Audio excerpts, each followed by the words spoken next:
Starting salary $200 இருந்தது. ஆனால் telephone கால் $10 per minute. ஒரே ஃபோன் கால் $100 போயிடுச்சு. ஹாஃப் சேலரி போயிடுச்சு.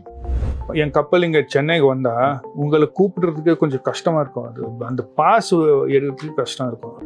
50 to 60 lakhs for one day higher charges. Fuel இல்லாமல் ஃபியூவல் வேறு ஒரு 20-30 lakhs. ஸோ ஒரு ஆப்ரேட்டிங் காஸ்ட் ஒரு கப்பலுக்கு ஒரு நியர்லி 1 crore one day. நம்ம கார் இருக்கே இப்போ என்ன ஒரு 150 ஹார்ஸ் பவர் இருக்கும் பவர். நம்ம ஷிப்பு 20,000 ஹார்ஸ் பவர். பிஸ்டன் இது இவ்வளோ வைடு இருக்கும். பிஸ்டன் இருக்கிற நம்ம வண்டியில் இருக்கிற பிஸ்டன் இந்த ஷிப்பில் இருக்கு. இப்போ ரோட்ஸில் டிராஃபிக் இருக்கு. இப்போ போர்ட்ஸில் சிங்கப்பூர் கிட்ட, சைனா கிட்ட, ஜப்பான் கிட்ட, போர்ட்ஸ் கிட்ட போகும்போது அந்த திடீர்னு டக்குன்னு ஷிப்பை ஸ்டாப் பண்ண முடியாது. பிரேக்கில் முடியாது, ஃப்ளோட் ஆகுது இல்லையா. ஸோ அந்த கப்பலில் நிற்கிறதுக்கு ஒரு 5-7 minutes ஆகும். சின்ன கப்பல் இருக்கும்போது அந்த ரஃப் சீ கொஞ்சம் டேஞ்சரஸ் இருக்கும். ஆனால் பெரிய கப்பலில் கூட பார்த்தா இந்த ரஃப் சீல ரோலிங் இருக்கும்போது கப்பல் இன்டூ வேவ்ஸ் உள்ளே போயிட்டு பின்ன வந்துடும். இந்த ஃபுல் டெக்கில் தண்ணி வந்துடும். பெரிய கப்பலில் பிரச்சனை இருக்காது. சின்ன கப்பலில் இந்த அக்காமடேஷன் கூட மேலே பிரிட்ஜு வரைக்கும் வந்துடும் தண்ணி. டால்ஃபின்ஸ் அது த்ரூ அவுட் த வேர்ல்டு இருக்கும். ஆக்சுவலி டால்ஃபின்ஸ் மெயின்லி வார்ம் வாட்டரில் இருக்கும். அண்ட் பார்த்தா அவங்க ஒரு கும்பலாக இருக்கும். ஃபுல் க்ரௌட் ஒண்டியாக இருக்க மாட்டாங்க. 30-40 வெளியே ஜம்ப் பண்ணி இருப்பாங்க. சொமாலி இப்போது இது இப்போ ஒரு 20-25 years தான் ஸ்டார்ட் பண்ணிருக்கு இல்லையா. ஈஸி மணி அவங்களுக்கு. ஒரு கப்பல் ஹைஜாக் பண்ணிட்டு 50 crore 100 crore பேசாம ஓனர் கொடுப்பாங்க. ஏன்னா இது கமர்ஷியல் வெஞ்சர் இல்லையா. கப்பல் இப்போ ரூட்ல இருக்கணும், சர்வீஸ்ல இருக்கணும். எக்ஸாம்பிள் 2000 passenger ஷிப்ஸ் இருந்தா இந்த 2000 passengers on board 1000 crew members minimum இருப்பாங்க. சில கம்பெனிஸ் நார்வேஜியன் கம்பெனில maybe 1300 crew members for 2000 passengers. Company ஒரு கப்பலுக்கு 4 lakhs செலவு பண்றாங்க. ஒரு கப்பலுக்கு இன்டர்நெட் கொடுக்கறதுக்கு 4 lakhs a month. உங்கள் வாட்ச் 4 hours முன்னே நீங்கள் ஒரே ஒரு பியர் சாப்பிட முடியும், ஒரு கேன். 7 hours முன்னே 2 cans, 10 hours முன்னே 3 cans. அது மேலே ஜாஸ்தி சாப்பிடக்கூடாது. ஜப்பானில் 3 பெரிய கம்பெனி இருக்குது. முதல்ல MOL மிட்சுயி OSK, ரெண்டாவது NYK என் கம்பெனி, மூணாவது K-Line. NYK ஒரு 850 ஷிப்ஸ் வச்சுருப்பாங்க, 850. MOL ஒரு 900 வச்சுருப்பாங்க. K-Line ஒரு 600-700 வச்சுருப்பாங்க. பிகஸ்ட்னா கண்டெய்னர் கம்பெனி பார்த்தா 3 கம்பெனி இருக்கு. MSC ஒன்று மெடிட்ரேனியன் ஷிப்பிங் கம்பெனி, பின்ன மர்ஸ்க் ஒரு நீலம் கண்டெய்னர்ஸ் நீங்கள் பார்த்துருப்போம், MERSK மர்ஸ்க். அது பின்ன CMA CGM. இது 3 biggest manufacturing. Number 1 China. Delivery time கூட ஒரு 2-3 monthsல ஷிப் பண்ணிடுவாங்க. புது ஷிப் 2-3 monthsல பண்ணிடுவாங்க. நார்மலாக 1 year எடுக்கும், அவங்க 2-3 months 4 monthsல கொடுத்துடுவாங்க. சுனாமி எஃபெக்ட் நீங்கள் போர்ட்டில் இருக்கும்போது தான் எஃபெக்ட் இருக்கும். நான் சுனாமி டைமில் நான் கடலில் இருந்தேன், அது எஃபெக்ட் ஒன்றும் இருக்காது. இந்த ஷோர் கிட்ட தான் எங்கே பார்க்க முடியும். ஏன்னா இந்த ஹைட் ஜாஸ்தியாக இருக்கும், இந்த தண்ணி உள்ளே வரும்.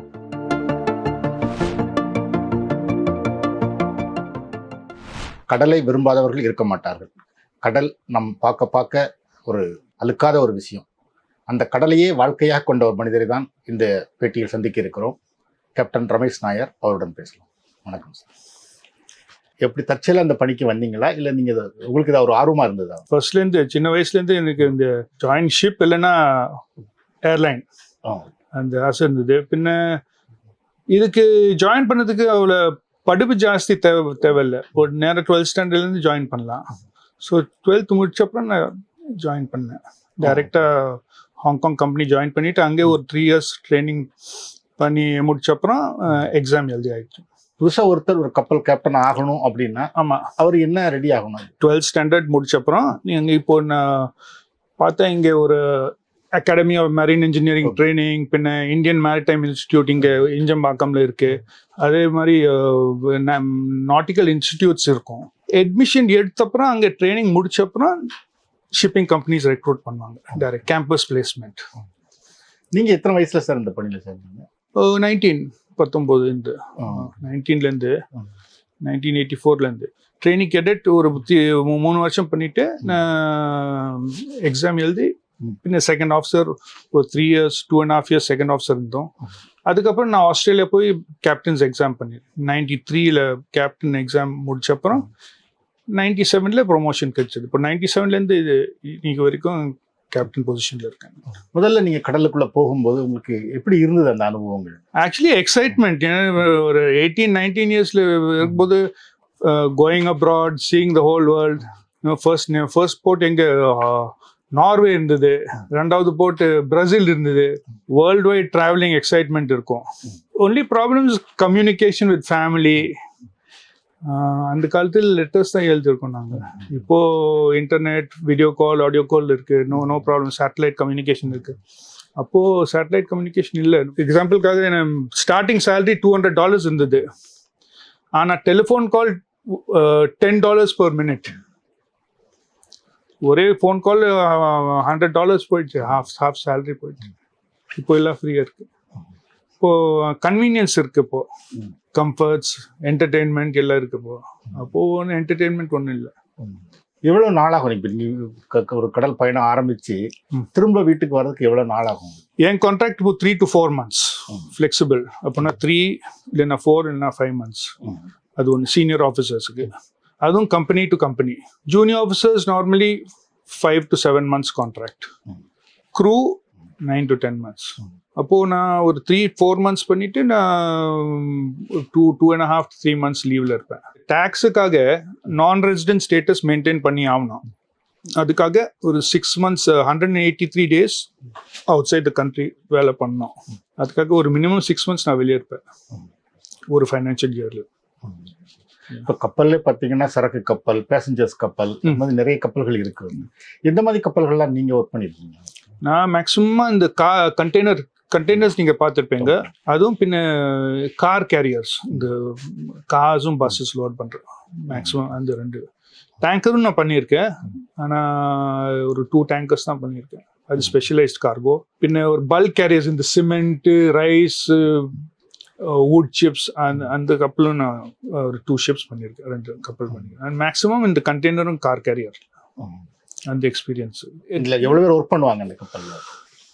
இப்போ between 20 and 25 persons நார்மலாக. என் கம்பெனியில் ஒரு 22 to 24 இருப்பாங்க. பார்த்தா ஷிப்பில் ஒரு 3 departments இருக்கு. Deck, engine and catering saloon. கேட்ரிங்னா நம்ம குக்ஸ், 2 குக் இருக்கும், ஒரு மெஸ்மேன், ஸ்டூவர்ட் இருக்கும்.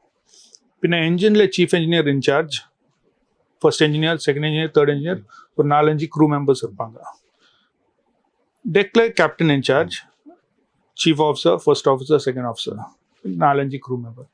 டோட்டல் ஒரு 20 to 25 இருக்கும். கேப்டனா உங்களோட பொறுப்பு என்ன சார் கப்பலில்? Main overall incharge. Okay, number 1 reporting.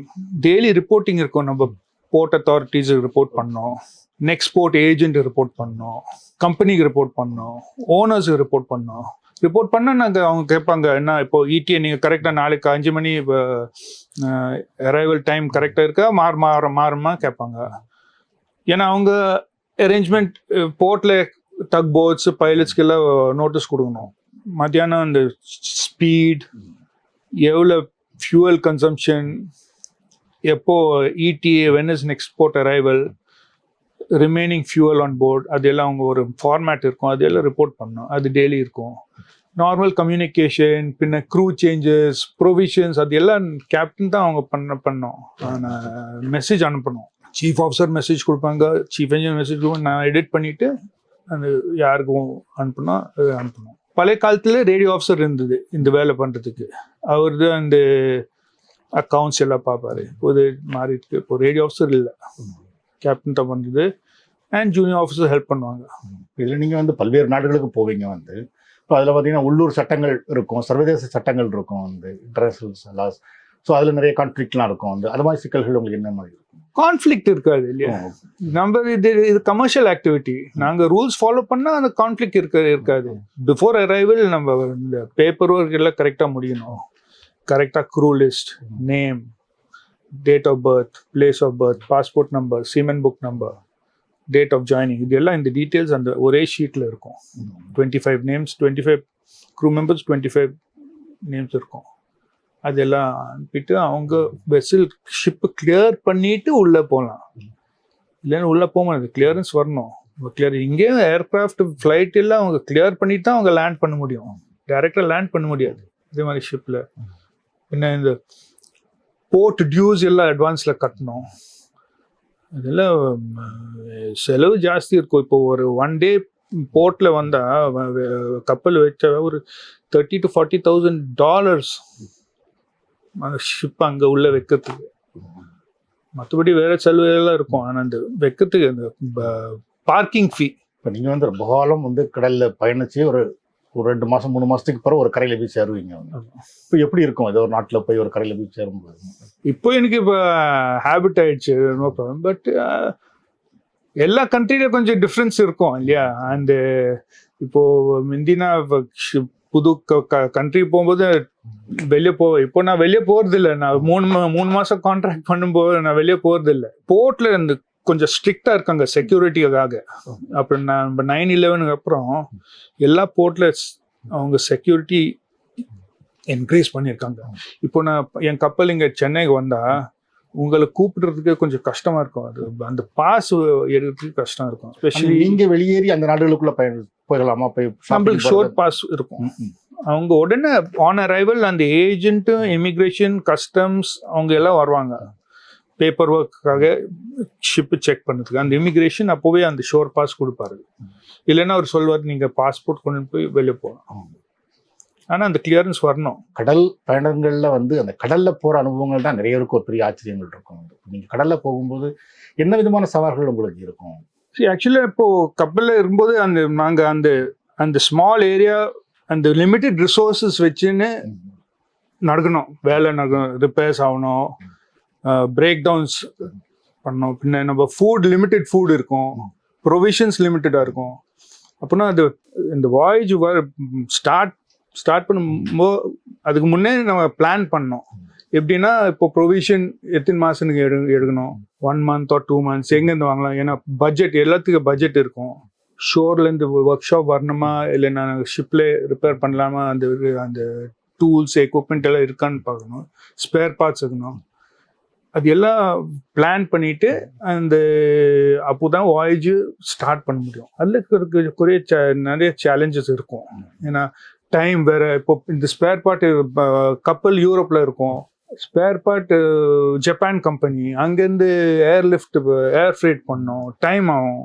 Ship ஒரு 2 days போர்ட்டில் இருக்கும், 1 day இல்லைன்னா 2 days டைம் இருக்காது. இப்போ நெக்ஸ்ட் போர்ட் எப்படி கனெக்ட் பண்ணோம், இந்த சேலஞ்சஸ் கண்டினியூஸ் சேலஞ்சஸ் இருக்கும். அதுக்காக நம்ம கேப்டனுக்கும் சீஃப் இன்ஜினியருக்கும் அந்த ரெஸ்பான்சிபிலிட்டி கொஞ்சம் ஜாஸ்தி, கொஞ்சம் ஸ்ட்ரெஸ் இருக்குது இந்த ஜாபில், கொஞ்சம் ஸ்ட்ரெஸ். அதை நான் சொன்னேன், நான் இப்போ வெளியே போகிறதில்ல ஷிப்பு போர்ட்டுக்கு போகும். ஏன்னா என் ஜாபில் கொஞ்சம் ஸ்ட்ரெஸ்ஸும் இருக்குது, ரெஸ்பான்சிபிலிட்டி. நம்ம அசெட் காஸ்ட், நம்ம ஷிப் ஃபுல்லி லோடு ஷிப்புன்னு பார்த்தா வேல்யூ 2,000 to 5,000 crores. அப்படின்னா அந்த ரெஸ்பான்சிபிலிட்டி ஜாஸ்தி இருக்கு இல்லையா? எல்லா கேப்டனும் இல்லை, ஏதோ பிரச்சனை இருந்தால் அவங்க நேராக company phone, captain what is the problem, why is the ship stop, என்ன ப்ராப்ளம், என்ன இன்ஜினுக்கு என்ன ப்ராப்ளம். ஏன்னா மீட்டர் ஓடுது இல்லையா, டாக்ஸி மீட்டர் மாதிரி. இந்த சார்ட்டர் காஸ்ட், நம்ம கப்பலுக்கு சார்ட்டர் காஸ்ட் ஒரு 50 to 60 lakhs for 1 day, higher charges. Fuel இல்லாமல், ஃபியூவல் வேற ஒரு 20-30 lakhs. ஸோ ஒரு ஆப்ரேட்டிங் காஸ்ட் ஒரு கப்பலுக்கு ஒரு நியர்லி 1 crore 1 day. இப்போ நீங்கள் புறப்படும் போது வந்து சில பிளான்கள் பண்ணுவீங்க. ஒரு உதாரணம் 2 மாதத்துல போய் அடுத்த துறைமுகத்தை நம்ம ரீச் பண்ணிடலாம் அப்படின்னு சொல்லி ஒரு பிளான் பண்ணுவோம். அதுக்கு தக்கபடி பெட்ரோல், ஃபுட் எடுத்துக்கிறது, எல்லா விஷயத்தையும் படிக்கும். அந்த பிளான்ல சில மாற்றங்கள் வரலாம், ஒரு புயல் வர்றது, அந்த மாதிரி விஷயங்கள். அப்படி அந்த மாதிரி அனுபவங்களை நீங்கள் எதிர்கொண்டிருக்கீங்களா? இல்லை, இப்போ நார்மலாக சம்டைம்ஸ் அந்த வாயேஜ் சேஞ்ச் பண்ணுவாங்க. அப்போ கூட அவங்க டைம் கொடுப்பாங்க. இது எல்லாம் இந்த ப்ரொவிஷன்ஸ், இந்த ரிப்பேர்ஸ் எல்லாம் வந்து டைம் இருக்கும், அது பிரச்சனை ஒன்றும் இல்லை. நார்மலாக இந்த வாயேஜஸ் அவங்க வெல் இன் அட்வான்ஸ் பிளான் பண்ணுறாங்க, 3 months 6 months அட்வான்ஸ். இப்போ பார்த்தா என் கப்பல், பழைய கப்பல், நான் நெட்டுக்கு போய் பார்த்தானா அவங்க நெக்ஸ்ட் 2-3 months ஷெட்யூல் அவங்க போட்டுருப்பாங்க. நம்ம ஏர்லைன் ஷெட்யூல் மாதிரி அவங்க பிளான் பண்ணியிருப்பாங்க. அதுக்காக நம்மளுக்கு கொஞ்சம் ஈஸியாக இருக்கும். அங்கே ஃபிக்ஸ்ட் வாயேஜ் இருந்தால் நல்லாயிருக்கும். நம்ம பிளான் பண்ண டைமில் இடத்த ரீச் பண்ண முடியல, பெட்ரோல் காலியாகுது, காலியாகுது, அது ஆகாது இல்லை, அவள் பிளான். அண்ட் இன்னும் கூட நம்மளுக்கு ஒரு சேஃப்டி மார்ஜின் வச்சுருக்கோம். கம்பெனி ரூல், நம்ம company rule fuel, onboard fuel for full voyage plus safety of 5 days. Provisions usually 2 to 3 weeks extra இருக்கும். அது காலி பண்ணால் கூட ஃப்ரோசன் வெஜிடபிள்ஸ் இருக்கும், ஃப்ரோசன் ஃப்ரூட் இருக்கும், டின் ஃப்ரூட். அது ப்ராப்ளம் ஒன்றும் இருக்காது. கொஞ்சம் அட்ஜஸ்ட் பண்ணி ஆகணும், அவ்வளோதான். மில்க் எல்லாம் long life milk on board. நம்ம ஆவின் பேக்கெட் மாதிரி வருது இல்லை, long life 6 months to 1 year life இருக்கும். டெட்ரா பேக்ல எல்லாம் லாங் லைஃப். கிட்டத்தட்ட ஒரு 50 வருஷத்துக்கு முன்னாடி எடுத்துக்கிட்டிங்கன்னா இன்னைக்குள்ள டெக்னாலஜிலாம் கிடையாது. ஸோ இது மாதிரி அனுபவங்களை முன்னாடி எதிர்கொண்டிருப்பாங்க. அந்த டைமில் ஜாஸ்தி அவங்க அந்த டின்ட் ஃபுட் தான் சாப்பிட்டுருப்பாங்க. Tinned food, tinned drinks, fresh இருக்காது. இப்போ லாஸ்ட் 60-70 years இந்த ரெஃப்ரிஜரேஷன் சிஸ்டம்ஸ் எல்லாம் நல்லா இருக்கு. பெரிய ரெஃப்ரிஜரேட்டர் இருக்கும் கப்பலில். ஒரு 4-5 ரெஃப்ரிஜரேட்டர் ரூம் இருக்கும். ஒரு fish room, meat room, vegetable room, dairy room, 4-5 room இருக்கும். இந்த ரெஃப்ரிஜரேஷன் சிஸ்டம் எல்லாம் மாடர்ன் நல்ல சிஸ்டம் இருக்கும். 50-60 years முன்னே அது இல்லை. ஒரே ஒரு சின்ன ரூமாக இருக்கும், ஐஸ் எல்லாம் சைடில் வச்சுருப்பாங்க. இப்போ ப்ராப்பர் சிஸ்டம், ப்ராப்பர் ரூம்ஸ் இருக்கும். கப்பலுக்குள்ள ஒரு கப்பலை ஓட்டும் போது வேற என்ன விஷயங்கள்ல கப்பலுக்குள்ள கவனம் செலுத்த வேண்டியது இருக்கும்? ஆக்சுவல் மெயினாக நம்ம என்ன ஜாப் என்னன்னு, கார்கோ இங்கே லோட் வரும், போர்ட் ஏ லோட் பண்ணிட்டு போர்ட் பியில் டிஸ்சார்ஜ் பண்ணணும். சேஃபாக டிஸ்சார்ஜ் பண்ணணும், சேஃப், ஆன் டைம், டேமேஜ் இல்லாமல். இப்போ கார் எல்லாம் பார்த்தா இதெல்லாம் அவங்க வாங்கியிருக்காங்க, கஸ்டமர் வாங்கி புக் பண்ணியிருக்காங்க.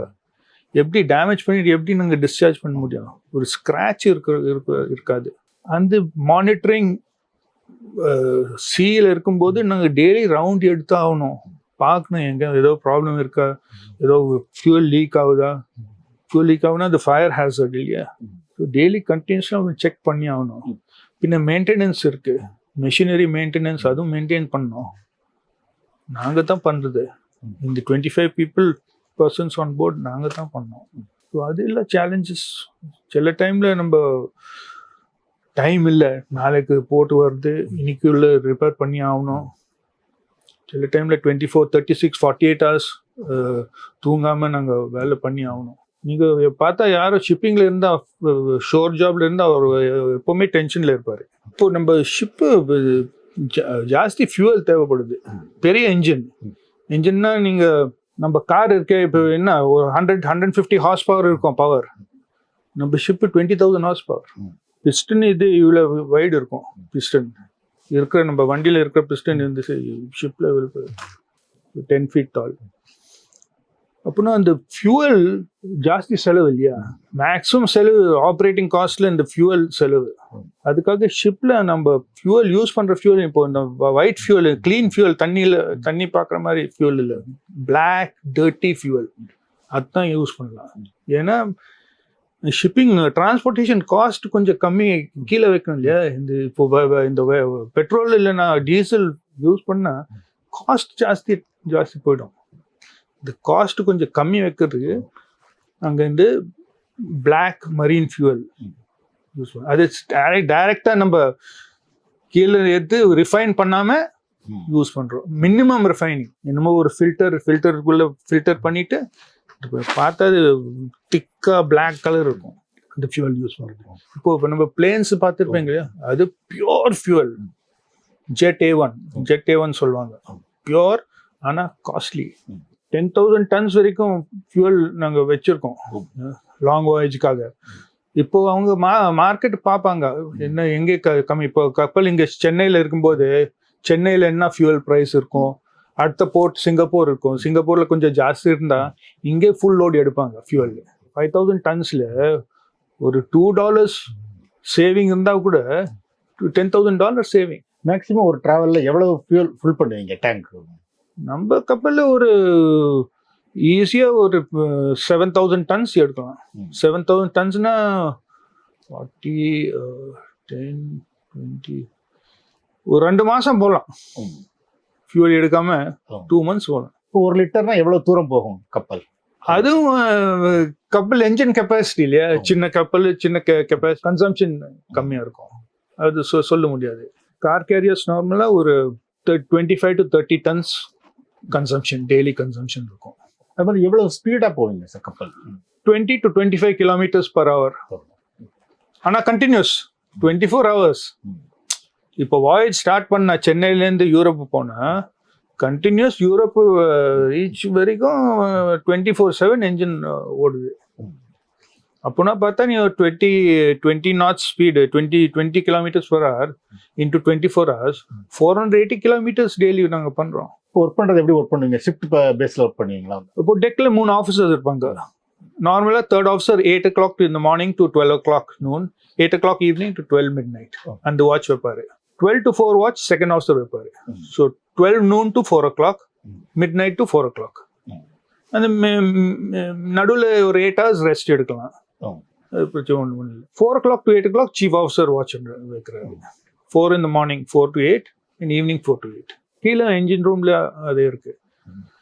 இப்போ நம்ம புது கப்பல்ஸ்ல என்ஜின் ரூம் நைட் டைம் அவங்க டியூட்டி என்ஜினியர் வைக்கிறது இல்லை, அது ஆட்டோமேட்டிக். ஏதோ அலாம் பிரச்சனை இருந்தால் அலாம் அவங்க ரூம்ல அலாம் சவுண்ட் ஆகும், அவங்க கீழே போய் செக் பண்ணுவாங்க. அது யூஎம்எஸ்ன்னு சொல்லுவாங்க, அன்மேன் மிஷினரி ஸ்பேஸ். இப்போ புது கப்பல்ஸ் அப்படி வருது. அப்போ என்ஜின் ரூம்ல யாரும் இருக்காது நைட்ல. ஒரு ரவுண்டு ஒரு எவ்ரி 2 hours இல்லைன்னா 4 hours அவங்க ஒரு ரவுண்ட் எடுப்பாங்க, ஏதோ டெம்பரேச்சர் லெவல்ஸ் செக் பண்றதுக்காக. இது இப்போ எல்லாம் கம்ப்யூட்டர்ல இருக்கு. இப்போ அதை நீங்க கொஞ்சம் விரிவா சொல்ல முடியுமா? இப்போ பழைய ஓல்டு கப்பல்களோட கம்பேர் பண்ணும்போது இப்போ உள்ள கப்பல்கள் எப்படி அப்டேட் ஆயிருக்கு அப்படிங்கிறது? கம்ப்ளீட் டெக்னாலஜி, எல்லாம் எலக்ட்ரானிக். இப்போ என்ஜினும் எலக்ட்ரானிக். ஏதோ என்ன பிரச்சனை என்னன்னு எல்லாம் ஃபியூவல், இங்கே பைப்ல ஃபியூவல் வரல என்ன பார்த்தா ஒரு கார்டு இருக்கும், பிசிபி எடுத்து பிசிபி ரீப்ளேஸ் பண்ண சரி ஆயிடுச்சு. பழைய டைம்ல மெஷினரி ஓப்பன் பண்ணி ஆகணும். இப்போ மெஷினரி கொஞ்சம் கம்மியாக இருக்கான்னா அந்த டெக்னாலஜிக்காக அந்த அளவுக்கு குவாலிஃபைட் பீப்புள் கிடைக்கிறது இல்லை இப்போ ஷிப்பில். எனக்கும் கஷ்டமா இருக்கு. இப்போ இந்த எலக்ட்ரானிக்ஸ் எல்லாம் கொஞ்சம் ஜாஸ்தியா இருக்கு இப்போ ஷிப்ல பார்த்தா. இப்போ நம்ம நேவிகேட் பண்ணும்போது நீங்க பார்த்துருப்பீங்க ஒரு சார்ட் வச்சிருப்பாங்க, அந்த மேப் மாதிரி. இப்போ நம்ம அந்த பேப்பர் சார்ட் வைக்கிறது இல்லை, எல்லாம் டிவி எலக்ட்ரானிக் சார்ட். ஷிப்ல பேப்பர் சார்ட்டே இல்லை. செக்ஸ்டன்ட் இருந்தது இல்லை, இந்த இப்போ சன் மூன் இந்த ஹை ஆங்கிள் எடுத்து நாங்கள் பொசிஷன் எடுக்கலாம். இப்போ ஷிப்ல செக்ஷன்ட்டே இருக்காது, ஏன்னா ஜிபிஎஸ் சிக்னல் டைரக்டா வருது, உங்க வாட்ச்லேயே பொசிஷன் கிடைக்கலாம். இப்போ நம்ம ரோட்ல போகும்போது வண்டி ஜிபிஎஸ் மேப் போட்டு போறோம் எங்க போறது. ஆமா, எல்லாம் ஜிபிஎஸ். அந்த கப்பல்லையும் நீங்க ஜிபிஎஸ் போட்டு, கப்பல்ல ஜிபிஎஸ் இப்போ பார்த்தா எனக்கு பார்க்கலாம் எங்க கப்பல் ஒரு சார்ட் இருக்கு, கப்பல் ஒரு ரெட் டாட் இருக்கும், கப்பல் இங்கே தான் இருக்கு. மேப் ஒன்று இல்லை, பேப்பர் மேப் ஒன்று, சார்ட் ஒன்று இல்லை. நேராக ஸ்க்ரீன்ல பார்த்தா ஒரு 4-5 ஸ்க்ரீன் இருக்கும், என் கேபின்ல ஒரு ஸ்க்ரீன் இருக்கும். ஆனால் டெக்னாலஜிக்காக ஒரு குவாலிஃபிகேஷன் கூட இருக்கணும். கப்பல் வந்து அவ்வளோ பெரிய கப்பல் வந்து அதில் ஏதோ ஒரு இடத்துல ஒரு ப்ராப்ளம் இருக்குது அப்படிங்கிறது உடனே உங்களுக்கு தெரிய வருமா? ஆமாம், இப்போ அலார்ம்ஸ் இருக்கு இல்லையா, இப்போ நம்ம சென்சர்ஸ், அலார்ம்ஸ், ஃபயர் டிடெக்டர், எல்லா இடத்துல ஃபயர் டிடெக்டர் இருக்கும். டக்கு ஸ்மோக் புகை வந்தால் டக்குன்னு அலாம் வரும். பிரிட்ஜில் பார்த்தா எந்த டெக் இருக்குது, கார் டெக் நம்பர் 10, உடனே அங்கே போய் பார்க்கலாம் என்னன்னு. ஃபால்ஸ் அலாமா ஆக்சுவலாக ஃபயர் இருக்கும். ஃபுல் ஷிப்பில் அலார்ம் டிடெக்டர்ஸ் இருக்கும், அது வச்சு ஆகணும், இல்லைன்னா எப்படி கண்டுபிடிக்கலாம் ஏதோ ப்ராப்ளம் இல்லை. இது வரைக்கும் நீங்கள் வந்து கப்பலுக்கு உள்ள கவனம் எடுக்க வேண்டிய விஷயங்கள் பற்றி சொன்னீங்க சார். இது மாதிரி கப்பல் போயிட்டு இருக்கும்போது கப்பலுக்கு வெளியே உதாரணமாக கடல் பரப்பில் என்ன விதமான ஆபத்துகள் வரும்? டிராஃபிக் இருக்கும், மத்தலப் நம்ம ரோட்ஸில் டிராஃபிக் இருக்கு. இப்போ போர்ட்ஸ்ல சிங்கப்பூர் கிட்ட, சைனா கிட்ட, ஜப்பான் கிட்ட, இந்த போர்ட்ஸ் கிட்ட போகும்போது அந்த டிராஃபிக் இருக்கும். டிராஃபிக்னா நம்ம fishing boats, passenger ship, cargo ships, மற்றபடி ஆல் ஷிப்ஸ் இருக்கும். அது கொஞ்சம் கேர்ஃபுல்லாக இருக்கணும். ஏன்னா ஷிப்பில் ஆக்சிடென்ட் ஆகுனா நீங்கள் பார்த்துருப்பீங்க பேப்பரில் எப்படி போட்டிருப்பாங்க, oil spill, so many liters of oil, so many birds have been killed, so many animals have got. அது ரொம்ப கேர்ஃபுல்லாக இருக்கும்.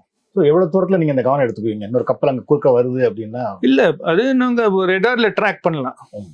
அந்த கப்பல் ஸ்பீடு எவ்வளோ, நம்ம ஸ்பீடு, நான் ஸ்பீடு கூட கம்மி பண்ணலாம், இன்க்ரீஸ் பண்ணலாம். அதுக்காக ஆக்ஷன் எடுக்கணும். அதுக்காக டியூட்டி ஆஃபீஸர் இருப்பார் 24/7 பிரிட்ஜில். அந்த பிரிட்ஜ், அந்த கண்ட்ரோல் ஏரியா, அது பிரிட்ஜுன்னு சொல்லுவாங்க. அது 24/7 எப்போவுமே ஒரு ஆஃபீஸர் இருக்கணும். நைட் டைமில் டூ பீப்புள், ஆஃபீஸர், ஒரு க்ரூ மெம்பர். நம்ம ட்ரெயினில் போகும்போது ஆட்டோமேட்டிக்காக ஆப்போசிட்டில் ஒரு ட்ரெயின் வருதுன்னா ஆட்டோமேட்டிக்காக அதை இது பண்ணுறதுக்கான மெட்டீரியல் இப்போ வந்துருச்சு. இல்லை, இது மாதிரி கப்பலில் இருக்கு. கப்பலில் இல்லை, ஆனால் உங்கள் ஸ்க்ரீனில் அலாம் வரும். அதெல்லாம் மார்னிங் நீங்கள் பார்த்து என்ன இந்த எல்லாம் ஓகே, சரி கொஞ்சம் இதை பண்ணணும், ஆக்ஷன் எடுக்கணும். அந்த ஆக்ஷன் எடுக்கிறதுக்கு ரூல்ஸ் இருக்கு. திடீர்னு அப்படியே ரைட் சைடில் போக முடியாது. ரூல்ஸ் என்ன, அவர் என்ன பண்ணுறாரு, பின்ன ஒரு ரூல் புக் இருக்குது நம்மளுக்கு, ரூல் ஆஃப் த ரோடுன்னு சொல்லி நாங்கள் படிச்சிருக்கோம். என்ன பண்ணணும்னு ஓகே, இப்படி அவர் நான் ஒன்றும் பண்ணுவேன் அவர் தான் பண்ணோம், அவர் அப்படி போயிடுவார், கன்ஃபியூஷன் இல்லாமல். நீங்க அப்படி எதிர்கொண்ட ஏதாவது அனுபவத்தை சொல்ல முடியுமா?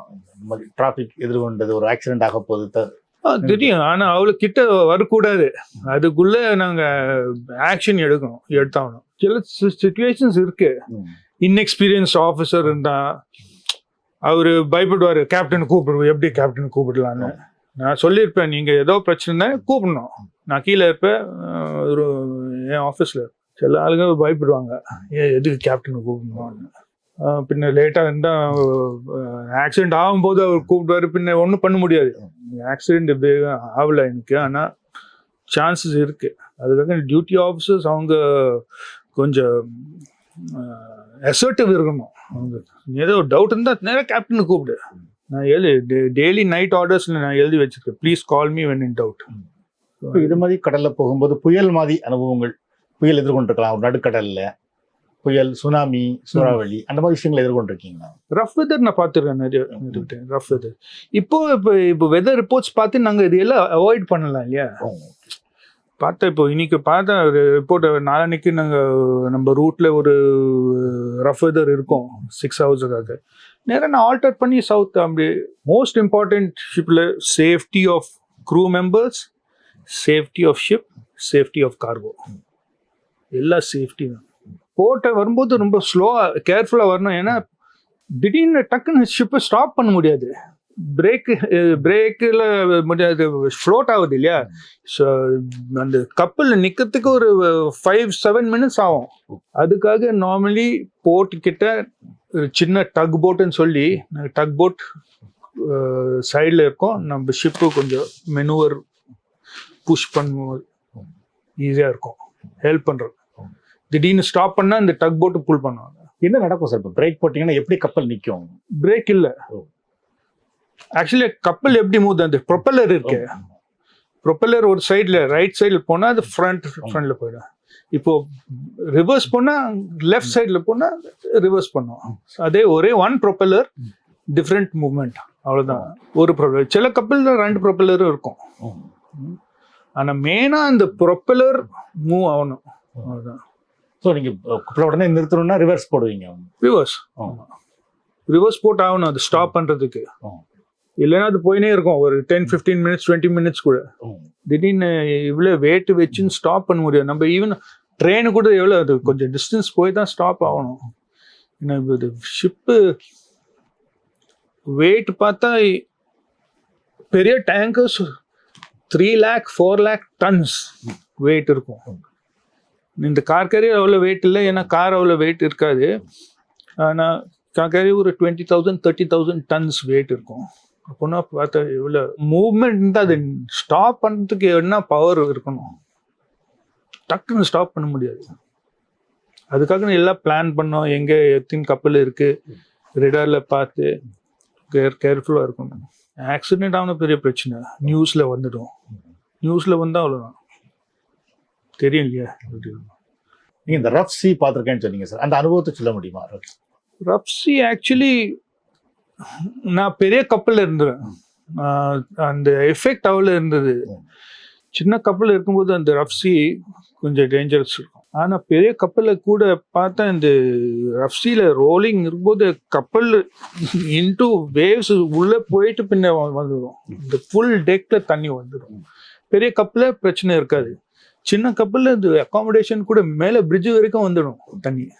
ஆனால் அது டேஞ்சர்னா அது பார்க்கறதுக்கு கொஞ்சம் டேஞ்சரஸாக இருக்கும். ஷிப் ஆக்சுவலி ஸ்டேபிளாக இருக்குது, தண்ணியில் இருக்குது, ஒன்றும் ஆகாது.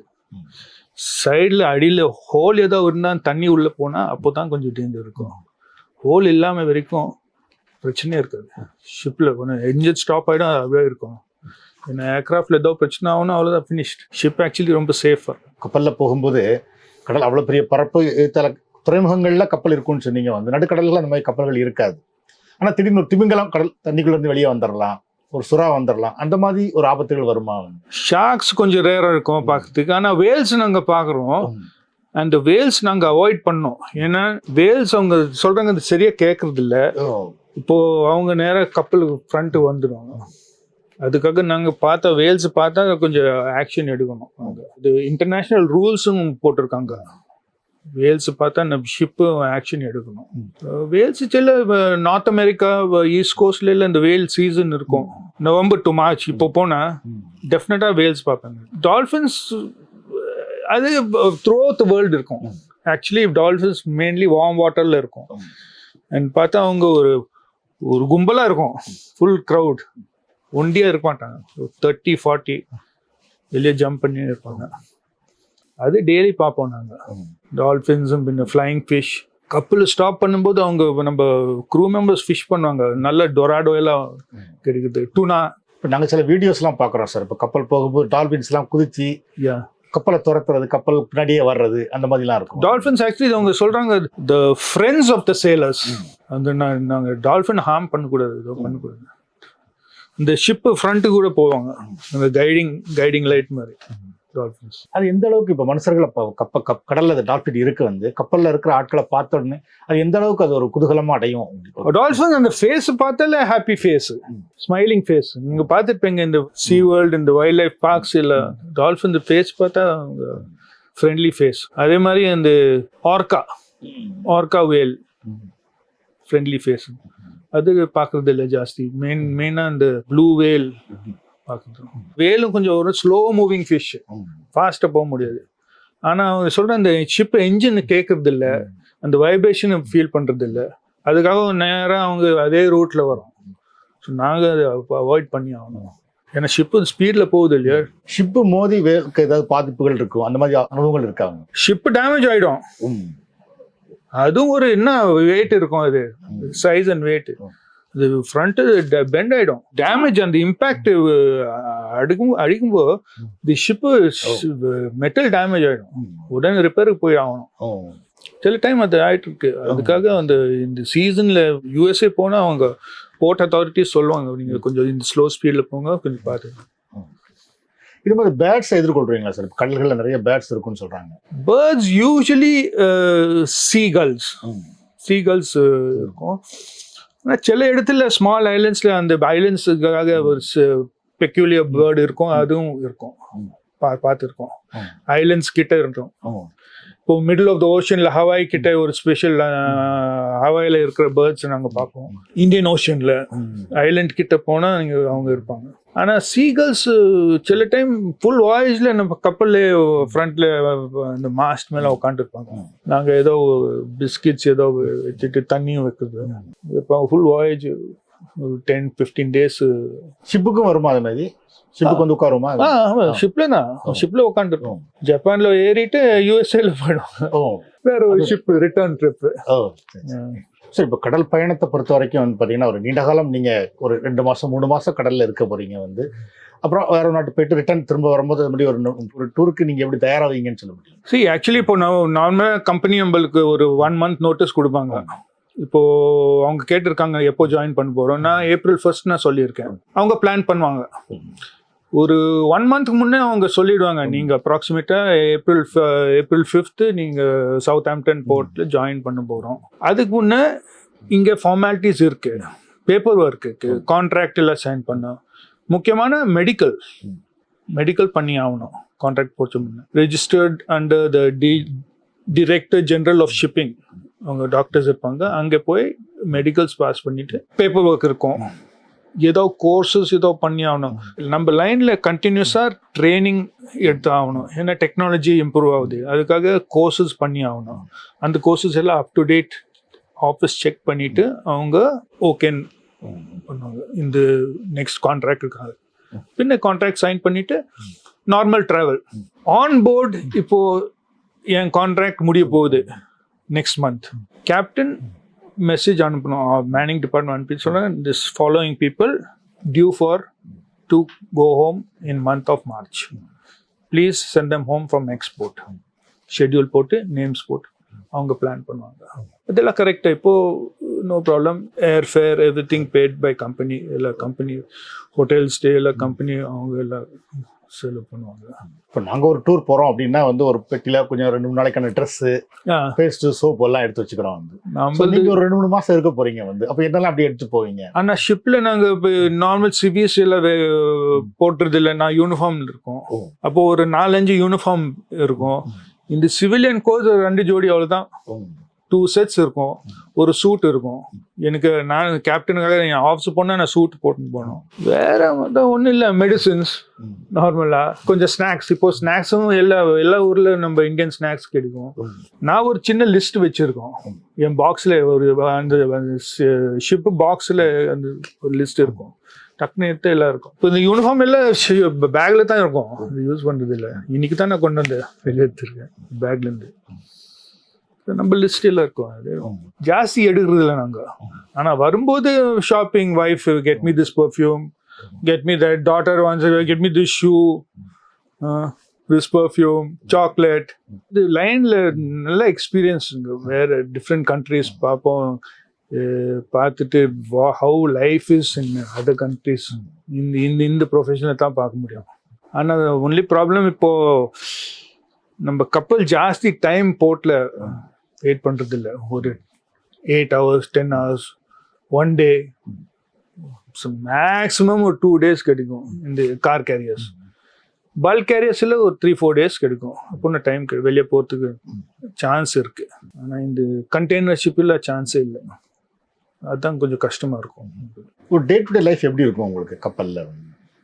ஆக்சுவலி ருட்டீன் நார்மலாக நான் ஒரு 6:30 அலாம் இருக்கும்.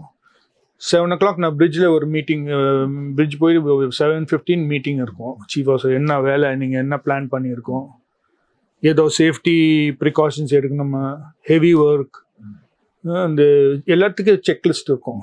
பின்ன meal times normal 7:30 to 8:30 is breakfast, 11:30 to 1 o'clock lunch, evening 6 o'clock to 7 o'clock dinner. அது எல்லாம் ரெடியாக இருக்கும். புஃபேஸில் நம்ம ஆஃபீஸர் சைடில் மெஸ்மேன் இருப்பார், க்ரூ சைடில் புஃபேஸ். ஃபுட்டில் லிமிட் எல்லாம் ஒன்றும் இல்லை. மெனு நானும் அந்த சீஃப் குக் உக்காந்துட்டு ஒரு once a week உக்காந்துட்டு இந்த மெனு பண்ணுறது. ஒரு ஹோட்டல் மாதிரி. என்ன ஃப்ரிட்ஜில் எல்லாம் ஜூஸு, மில்க்கு, ஸ்நாக்ஸ் எல்லாம் இருக்கும். ஃபுட்டு பற்றி பிரச்சனை ஒன்றும் இல்லை. ஷிப்பில் ஃபுட் எல்லாம் நல்லா இருக்கு, ப்ராப்ளம் இருக்குது. பட்ஜெட்டு இருக்குன்னு நோ ப்ராப்ளம். ஆனால் எல்லாருக்கும் இந்த டெய்லி ருட்டீன் இருக்குது. இப்போ நம்ம ஆஃபீஸர்ஸ் 8 hours அவங்க பிரிட்ஜில் இருப்பாங்க. சில டைம் ஓவர் டைம் பண்ணுவாங்க, ஒரு 2 hours ஏதோ மெயின்டெனன்ஸாக பண்ணுவாங்க. பின்ன deck crew normally 8 o'clock to 5 o'clock, 8 o'clock to 6 o'clock வேலை பண்ணியிருப்பாங்க. யூஸ்வலி சண்டே நான் அக்காமடேஷன், கேபின்ஸ் எல்லாம் நான் செக் பண்ணுறேன். க்ளீனாக நீட்டாக வச்சுருக்காங்க. ஏன்னா இப்போது போர்ட்டில் அவங்க செக் பண்ணுறாங்க, கேபின்ஸ் எல்லாம் க்ளீனாக வைக்கணும். ஸோ நான் எவ்ரி சண்டே நான் இன்ஸ்பெக்ஷன் பண்ணோம். அதெல்லாம் என் பார்ட் ஆஃப் கேப்டன்ஸ் ஜாப். இப்போது வேர்ல்டு முழுக்க அந்த ரெஃப்யூஜிஸ் ப்ராப்ளம் இருக்குல்ல சார், ஒரு நாட்டிலேருந்து ரெஃப்யூஜிஸ் கப்பல் வழியாகவும் மறைஞ்சு போகிறாங்க அப்படின்னு சொல்கிறாங்க வந்து, அந்த மாதிரி உங்களுக்கு அனுபவங்கள் இருக்கா? இல்லை, ஆனால் இப்போ நம்ம கம்பெனி கப் 2022 நவம்பரில் South China Sea between Singapore and Hong Kong ஒரு சின்ன போட் பார்த்துருக்காங்க. அந்த போட் ஸ்ரீலங்காலேருந்து கனடா போகிற ரூட் இருந்தது. ஒரு 300 ரெஃப்யூஜி அவங்க சேவ் பண்ணியிருக்காங்க. கனடாலேருந்து ஒரு இதில் இல்லை, ஸ்ரீலங்காலேருந்து ரெஃப்யூஜிஸ் கனடா போகிறாங்க டைரக்டா எப்படின்னு தெரியல. அதுவும் மந்த் ஆஃப் நவம்பர். சின்ன போட்டு ஓவர்லோட் பண்ணியிருக்காங்க. நல்ல காலம் இந்த வெசல் கப்பல் இருந்து. ஆக்சுவலி கோஸ்ட் கார்டு கப்பலுக்கு கான்டாக்ட் பண்ணிட்டு சொல்லியிருந்தாங்க, இங்கே ஒரு போட் இருக்கு பாருங்க, 300+ ஹீலியோஸ் லீடர். இப்போ கூட ரெஃப்யூஜி ப்ராப்ளம் இருக்கு இட்டலியில், மெடிட்ரேனியில். நீங்கள் பேப்பரில் பாருங்க, டெய்லி ஏதோ ஒரு ப்ராப்ளம். இல்லைன்னா நியூஸ் பாருங்க, பிபிசி நியூஸ். என்ன பண்ணுறது? இப்போ நீங்கள் வந்து ஒரு போர்ட்டில் தங்கி இருந்து கிளம்பும் போது உங்கள் ஷிப்பில் அந்த மாதிரி ஏறி இருப்பாங்களா? ஆப்பிரிக்காவில் நடக்குது. அதுக்காக இப்போ சேலிங்க போச்சு முன்னே நம்ம செக் பண்ணோம், ஸ்டோவே செக் பண்ணி ஆகணும். ஏன்னா இப்போ சேல் பண்ணிட்டு இவர் பார்த்தா நிறைய பிரச்சனை. ஏன்னா அவர் ரெஃப்யூஜி மாதிரி இல்லையா, அவர் எங்க ஆஃப்லோட் பண்றது? யாரும் எடுக்க மாட்டாங்க. No passport, no name, no identity proof, யாரும் எடுக்க மாட்டாங்க. அவங்க கரெக்டா சொல்ல மாட்டாங்க, பேரும் சொல்ல மாட்டாங்க. I don't know English. International situation. அப்படின்னா அவங்க எப்படியோ கவர்மெண்ட் எல்லாம் பேசிட்டு பின்ன திருப்பி அவர் ஹோம் கண்ட்ரி அனுப்பணும். பெரிய பிரச்சனை அது. மேக்ஸிமம் எந்த கண்ட்ரில இருந்து எந்த கண்ட்ரிக்கு போகும்போது அந்த மாதிரி ப்ராப்ளம்ஸ் அதிகம்? மேக்ஸிமம் ஆப்பிரிக்காலேருந்து. ஆப்பிரிக்கா அவங்களுக்கு தெரியும் எங்க கப்பல் எங்க போகுதுன்னு. ஆப்பிரிக்காலேருந்து யூரோப் போகுது, ஆக்சுவலா எங்க போடலாம். ஆப்பிரிக்கா டு ஆப்பிரிக்கா அவங்க ஏற மாட்டாங்க. எப்படி ஏறுவாங்க? அவங்களுக்கு நிறைய செக்கப் இருக்கும் வந்து. இல்ல ஷிப்ல நிறைய இடம் இருக்கு, அதுதான் அவ்வளவு பெருசா இருக்கு. நைட்டு 20 ஆள் எப்போ டியூட்டில இருக்கும்போது என்ன 2 people 3 people டியூட்டில இருப்பாங்க.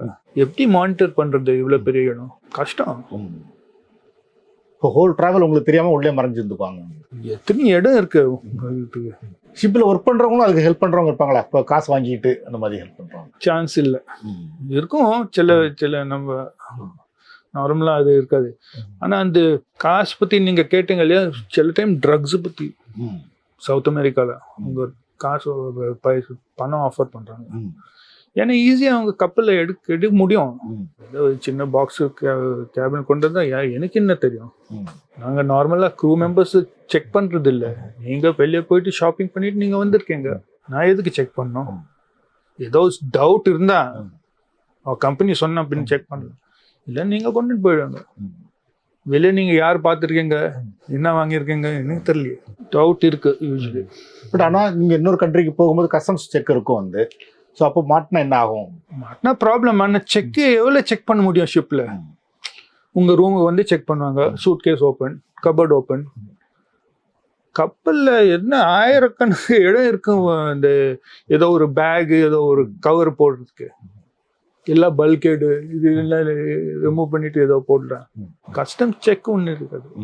நார்மலாக ரூம் செக் பண்ணுவாங்க, ஸ்டோர் செக் பண்ணுவாங்க. அதுக்கு மேலே எவ்வளோ செக் பண்ண முடியும்? இப்போ ஒரு கப்பல் வந்து ஒரு கண்ட்ரிக்குள்ள போகுதுன்னா கஸ்டம்ஸ் எந்த இடத்துல வந்து செக் பண்ணுவாங்க? சில டைம் கஸ்டம்ஸ் வருது இல்லை, வரமாட்டாங்க. Normally country to country. இப்போ சவுத் அமெரிக்கால வருவாங்க, யூரோப்ல வருது இல்லை. யூஎஸ்ஏல ஒரே ஒருத்தர் வர்றாரு, அவரு கஸ்டம்ஸ் இமிகிரேஷன் எல்லா வேலை அவரு தான் பண்ணுவாரு, ஏஜென்ட் கூட. சில சவுத் அமெரிக்கால ஒரு 10-15 பேர் வருவாங்க. Immigration, doctor, health, fire department வந்துட்டு அவங்க காஃபி சாப்பிடுவாங்க, கோகோ கோலா எல்லாம் பேர் எடுத்து அவங்க பாட்டு போயிடுவாங்க. அதெல்லாம் கொடுத்தாகணும். ஸோ அப்படி இருக்கும்போது ஈஸியாக வந்து ஒரு கப்பலில் ஒர்க் பண்ணுற ஒருத்தருக்கு ஏதோ ஒரு விஷயத்தை கடத்துறது ஈஸியாக போகுது. 15-20 மினிட்ஸில் முடிஞ்சிடணும் இந்த ஃபார்மாலிட்டிஸ். ஸோ இப்போ ஒரு ட்ரக்கை கடத்துறாங்க, ஷிப் வழியாக கடத்துறாங்க அப்படின்னா, இப்போ போர்ட்டுக்கு வரும்போது கஸ்டம்ஸ் செக் இருக்கும், போர்ட்லேருந்து வெளியே கொண்டு போகணும். ஸோ போர்ட்டுக்கு வந்து அந்த வழியாக வெளியே கொண்டு போவாங்களா, இல்லை கப்பல் வந்து கரைக்கு வர்றதுக்கு முன்னாடியே அவங்க பிளான் பண்ணிருப்பாங்க? அதுதான் ஈஸி அவங்களுக்கு. யாரு மானிட்டர் பண்றது? எப்படி பண்ணுவாங்க? அது சின்ன ஒரு போட் வந்து அவ்வளவுதான், பக்கெட்ல போட்டு இறக்கிட்டு. அங்கே போட் கிட்ட சின்ன போட்ஸ், ஃபிஷிங் போட்ஸ் எல்லாம் இருக்கும். யாருக்கு தெரியும் என்ன இந்த போட்டுன்னு? மானிட்டர் அவங்க அந்த போர்ட் அத்தாரிட்டிஸ் மெயினா அந்த பெரிய கப்பல் மானிட்டர் பண்றாங்க. சின்ன ஃபிஷிங் போட்ஸ் எல்லாம் மானிட்டர் பண்ணவே முடியாது. பிளெஜர் போட்ஸ். நீங்க ஒர்க் பண்ணும்போது எப்போது அது மாதிரி ஒரு அனுபவங்களை எதிர்கொண்டிருக்கீங்களா? இல்ல, அது ரொம்ப டேஞ்சர். அது பெரிய விஷயம். டக்குன்னு ரிப்போர்ட் பண்ணோம். இம்மீடியட்டா ஏஜென்ட்டும் போலீஸ் ஃபோன் பண்ணிட்டு ரிப்போர்ட் பண்ணோம். இப்படி எனக்கு இந்த டவுட்டு, நீங்க வந்து இன்வெஸ்டிகேட் பண்ணோம், அது போதும். அவங்க கண்டுபிடிச்சா அவ்வளவுதான். நேரா ஃபர்ஸ்ட் கேப்டன் தான் உள்ள.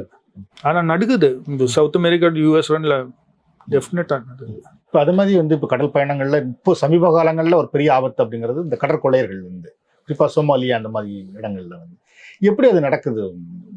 சோமாலி இப்போ இது ஒரு 20-25 இயர்ஸ் தான் ஸ்டார்ட் பண்ணிருக்கு இல்லையா. ஈஸி மணி அவங்களுக்கு. ஒரு கப்பல் ஹைஜாக் பண்ணிட்டு 50 crore 100 crore பேசாம ஓனர் கொடுப்பாங்க. ஏன்னா இது கமர்ஷியல் வெஞ்சர் இல்லையா. கப்பல் இப்போ ரூட்ல இருக்கணும், சர்வீஸ்ல இருக்கணும். இவங்க ஹைஜாக் பண்ணிட்டு இங்க வச்சா ஒரு 1 month 2 monthsக்கு முதல்ல கார்கோ, ஆன்போர்ட் கார்கோ இருக்கு, அது ஒரு வேல்யூ இருக்கு. கஸ்டமர்ஸ், லாஸ் ஆஃப் கஸ்டமர்ஸ், இது எல்லாம் பார்க்கணும். Commercial losses. அதுக்காக எல்லா கேஸ்ல நம்ம கம்பெனி ஓனர்ஸ் அவங்க அந்த ரேன்சம் கொடுத்து பேசாமல் அவங்க ரிலீஸ் பண்ணுறாங்க. சார் அவ்வளோ பெரிய ஷிப்பு, ஏகப்பட்ட பாதுகாப்பு நடவடிக்கைகள் இருக்கும். ஆனாலும் எப்படி வந்து அவங்க அதை ஹைஜாக் பண்ணுறாங்க? அவங்க சின்ன ஸ்பீட் போட்டில் வந்துடுவாங்க. ஸ்பீட் போட்னா ஸ்பீட் போட், அது ஸ்பீடு ஒரு நம்ம ஷிப்பு 25 கிலோமீட்டர்ஸ் பண்ணுறது, அவங்க 50 கிலோமீட்டர்ஸ் பண்ணுவாங்க. ஸோ ஸ்பீடை பற்றி பிரச்சனை இல்லை. அவங்க ஒரு 4-5 ஸ்பீட் போட்டில், ஒரு போட்டில் 3-4 பேர் இருப்பாங்க. எல்லாம் AK-47 வச்சுருப்பாங்க. டக்குனு வந்துட்டு நேராக ஒரு ரோப் லேடர் போட்டுருவாங்க. ரோப் லேடரில் எண்டு ஹூக் இருக்கும். ஒருத்தர் மேலே வந்து அவ்வளோதான், ஃபினிஷ்டு. ஆனால் நாங்கள் ஒன்றும் பண்ணுறது இல்லை. ஆஃபீஸ் சொல்லியிருக்காங்க ஒன்றும் பண்ணாதங்க, அவங்க என்னவோ கேட்டால் கொடுத்துடுங்க. அண்ட் அவங்க இந்த சொமாலியில் அவங்க அந்த ட்ரக்கு, இந்த நம்ம பான் மாதிரி சாப்பிடுவாங்க, அந்த காப்புன்னு சொல்லி, KHAP, பீட்டில் நட் மாதிரி எல்லா ஹை இருப்பாங்க, சென்சஸில் இல்லை அவங்க. ஸோ அது கொஞ்சம் டேஞ்சராக. ஸோ இது 4-5 போட்ஸ் வந்துடுவாங்க. பின்ன இப்போ பார்த்தா நம்ம பொருள் என்ன வேல்யூ, ஒரு 3,000-4,000 crores வேல்யூ. அவங்க எது ஒரு 20 crores 30 crores கேட்பாங்க, கம்பெனி கொடுத்துடுவாங்க இல்லையா? எதுக்கு ப்ராப்ளம்? 3,000 கோடி பொருள் இருக்கு, அது நம்ம ரெஸ்கியூ பண்ணோம். 20-30-50 crores கொடுத்துடுங்க. இப்போ நாங்கள் இதெல்லாம் பார்க்கறது இல்லை, ஆனால் இதுதான் ஆகுது. இப்போ கரையிலிருந்து எவ்வளவு தூரத்தில் வருவாங்க இந்த மாதிரி ஹைஜாக் பண்ணுறதுக்கு? வந்து வரலாம். ஏன்னா இப்போ இதெல்லாம் சொமாலியா கிட்ட இந்த ரெட் சி ஏரியா இருக்கு, அது காம் வாட்டர்ஸ், ரஃப் வாட்டர்ஸ் இல்லை. வெளியே ஒரு 100 miles கூட வரலாம். பெட்ரோல் இருந்தால் போதும், ஸ்பீட் போட் ஃபாஸ்ட்டாக போதும். நீங்கள் பார்த்துருப்பீங்க அந்த ஸ்பீட் போட் இந்த மூவிஸில். நீங்கள் உங்களுக்கு அது மாதிரி அனுபவங்கள் இருக்கா? நீங்கள் எதிர்கொண்ட அனுபவங்கள் இருக்கா? பார்த்துருக்கோம். ஆனால் நான் ஆன்போர்டு அவங்க வரல. ஏன்னா நம்ம கப்பல், அந்த பெரிய கப்பல் இருக்கும்போது கப்பல் மேலே ஏறதுக்கு கொஞ்சம் கஷ்டமாக இருக்கும். பாக்ஸ் மாதிரி இருக்குது. இப்போ வேறு இந்த டேங்கர்ஸு, கார்கோ ஷிப் இருக்கு, அது கொஞ்சம் கீழே ஈஸியாக நம்ம ஏறலாம். நம்ம கப்பலில் ஏற முடியாது.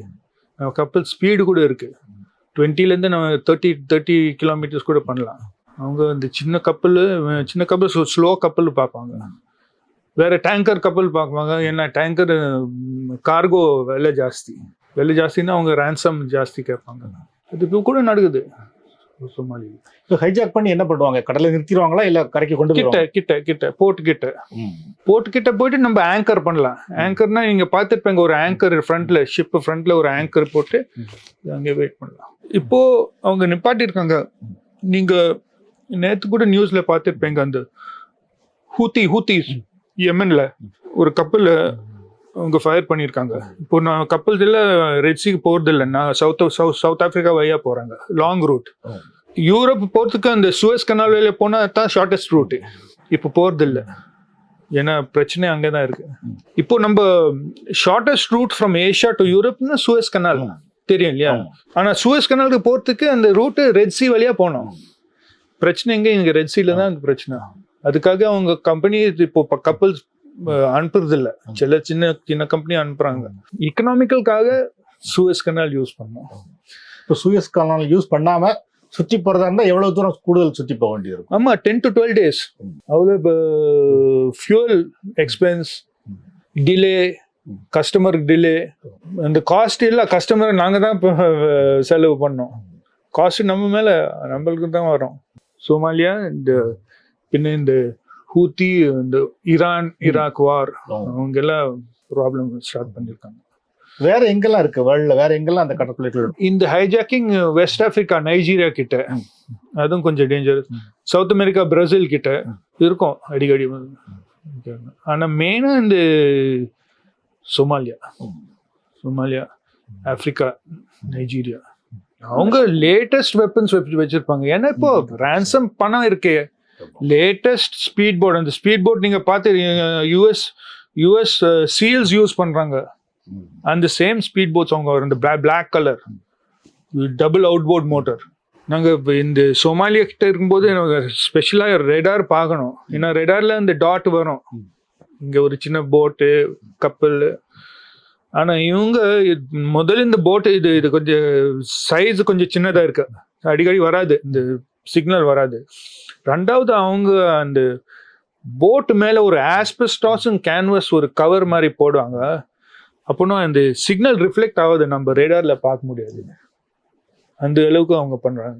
இந்த ரேடார் வந்து எப்படி கண்டுபிடிக்குது இன்னொரு ஷிப் இருக்குது இல்லைன்னா வேற ஏதோ ஒன்று வருது அப்படிங்கிறத? ஆமா, இந்த ரேடார் எப்படி கண்டுபிடிக்கும்? அந்த சயின்ஸ் எப்படி நடக்குது? சயின்ஸ் அது ஆக்சுவலி ரேடியோ வேவ்ஸ், அவங்க வேவ்ஸ் அனுப்பி ரேடியோ வேவ்ஸ் அது எக்ஸ்பிளைன் பண்ண முடியாது. ஆனால் ரேடியோ வேவ்ஸ்னா அந்த பிரின்சிபல் அந்த கப்பல் மேல அடிச்சு ரிஃப்ளெக்ட் ஆகுது. அந்த ரிஃப்ளெக்ட் ஆகிட்டு அது டிரான்ஸ்மிட் ஆகும் உங்க ஸ்க்ரீன்ல, ஒரு டாட் மாதிரி தெரியும் பிரைட்டா.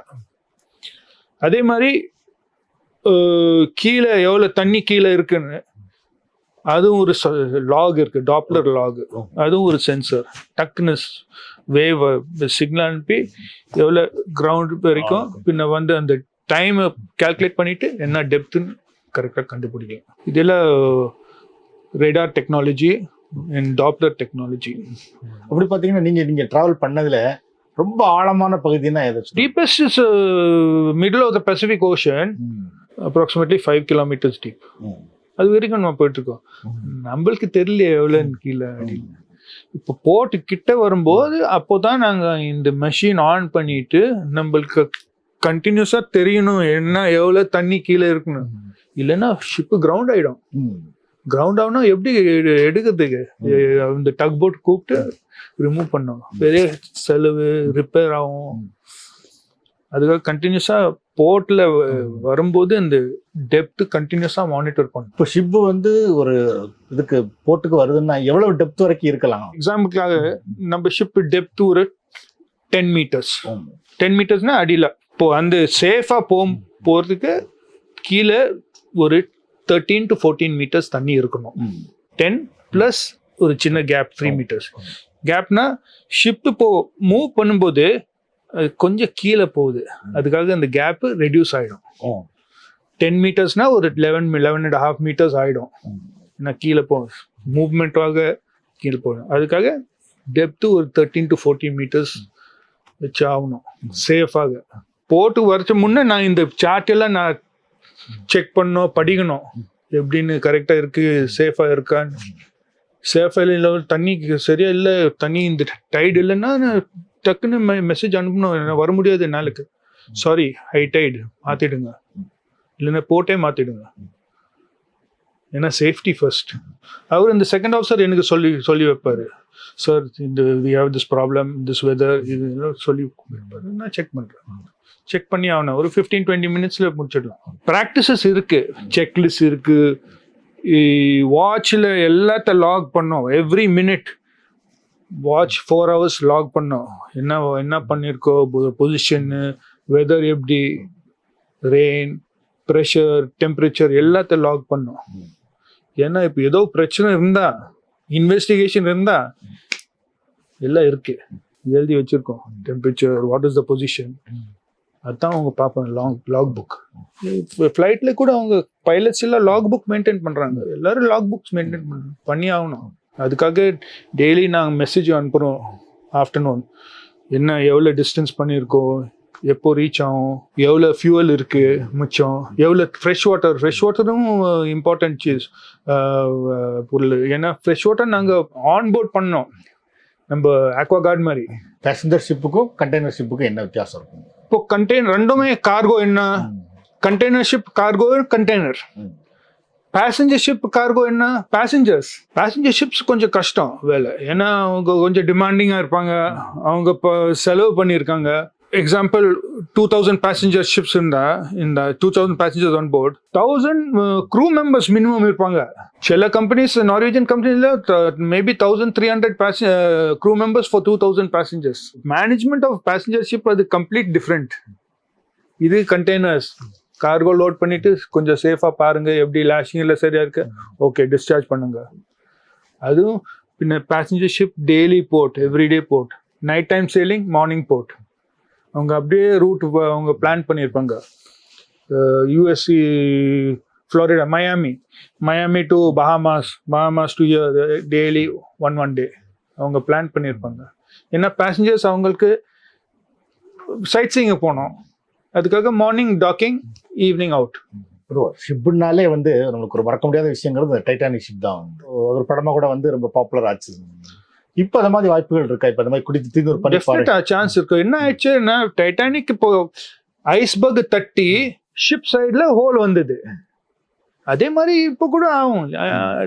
என்ன டெக்னாலஜி சேஞ்ச் ஆகலையே, ஷிப்பு மெட்டல் தான் இருக்கு, சான்சஸ் இருக்கு. அதுக்காக என்ன டெக்னாலஜின்னா இப்போ அந்த ஐஸ்பர்க் கண்டுபிடிக்கலாம், ரேடார்ல வந்துடும். அப்போ டைட்டானிக் 1912 இல்லை, ரேடார் இல்லையே, ஃபாக் இருந்தது, லாஸ்ட் மினிட்ல அது பார்த்துருக்காங்க. இப்போ ஐஸ்பர்க் எல்லாம் பார்த்தா ரேடார்ல இவ்வளோ பெரிய ஸ்க்ரீன் லைட் வரும் ரேடார்ல பார்த்தா, என்ன இது கப்பல் இவ்வளோ பெருசா இல்லை, அது ஐஸ்பர்க் இருக்கும். எவ்வளவு தூரத்துல அது உங்களுக்கு ரேடார்ல அது கண்டுபிடிக்கும் சார்? அது டிபெண்ட்ஸ் ஆன் த ஆப்ஜெக்ட். எப்படி அது சிக்னல் ஸ்ட்ராங்கா வரணும் நம்மளுக்கு. இப்போ ஐஸ் என்ன சிக்னல் வரும் தெரியல, வேற கப்பல் என்ன சிக்னல் வரும்னு தெரியல. கப்பல்ல இருந்து கப்பல் வரைக்கும் இது வர சிக்னல் ஸ்ட்ராங்கா இருக்கும், ஏன்னா மெட்டல். ஐஸ்பர்க் மெட்டல் இல்லையே, அது ஐஸ், சிக்னல் நல்ல சிக்னல் கிடைக்காது, அது பார்க்காது. அதுக்காக அந்த டிஸ்டன்ஸ் கொஞ்சம் கிட்ட தான் கண்டுபிடிக்கும் ஐஸ்பர்க். ஆனா வேற ஒரு கப்பல்னா கொஞ்சம் தூரம், 50 மைல்ஸ் 50 மைல் தூரம் வரைக்கும் கூட பார்க்கலாம் ரேடார்ல. ஆனா அதே ஐஸ்பர்க் 20 மைல்ஸ் தூரம் தான் பார்க்க முடியும், ஏன்னா அந்த சர்ஃபேஸ் சிக்னல் சரியா வரணும். எவ்வளவு தூரத்துல நம்ம கண்டுபிடிச்சா நம்மளுக்கு அது ஆபத்து இல்லை. எவ்வளவு சீக்கிரமா கண்டுபிடிக்கலாம் நல்லது நம்மளுக்கு ஆக்ஷனுக்காக, அப்படி ஒண்ணும் இல்லை. ஆனா ஒரு 15-20 மினிட்ஸ் முன்ன பார்த்தா நல்ல நாங்கள் ஆக்ஷன் எடுக்கலாம். ஏன்னா நாங்கள் கூட பார்க்கணும் வேற கப்பல் ஏதோ இருக்கான்னு. ஃப்ரீயா இருந்தா பரவாயில்ல, எப்படி வேணா போகலாம். ஆனா வேற கப்பல், இன்னாண்ட ஒரு கப்பல் இருக்கு, இன்னாண்ட ஒரு கப்பல், ஸ்ட்ரீட் நம்ம ரோட்ல போற மாதிரி இடம் இருக்கணும், ஓவர்டேக் பண்றதுக்கு, ஸ்டாப் பண்றதுக்கு.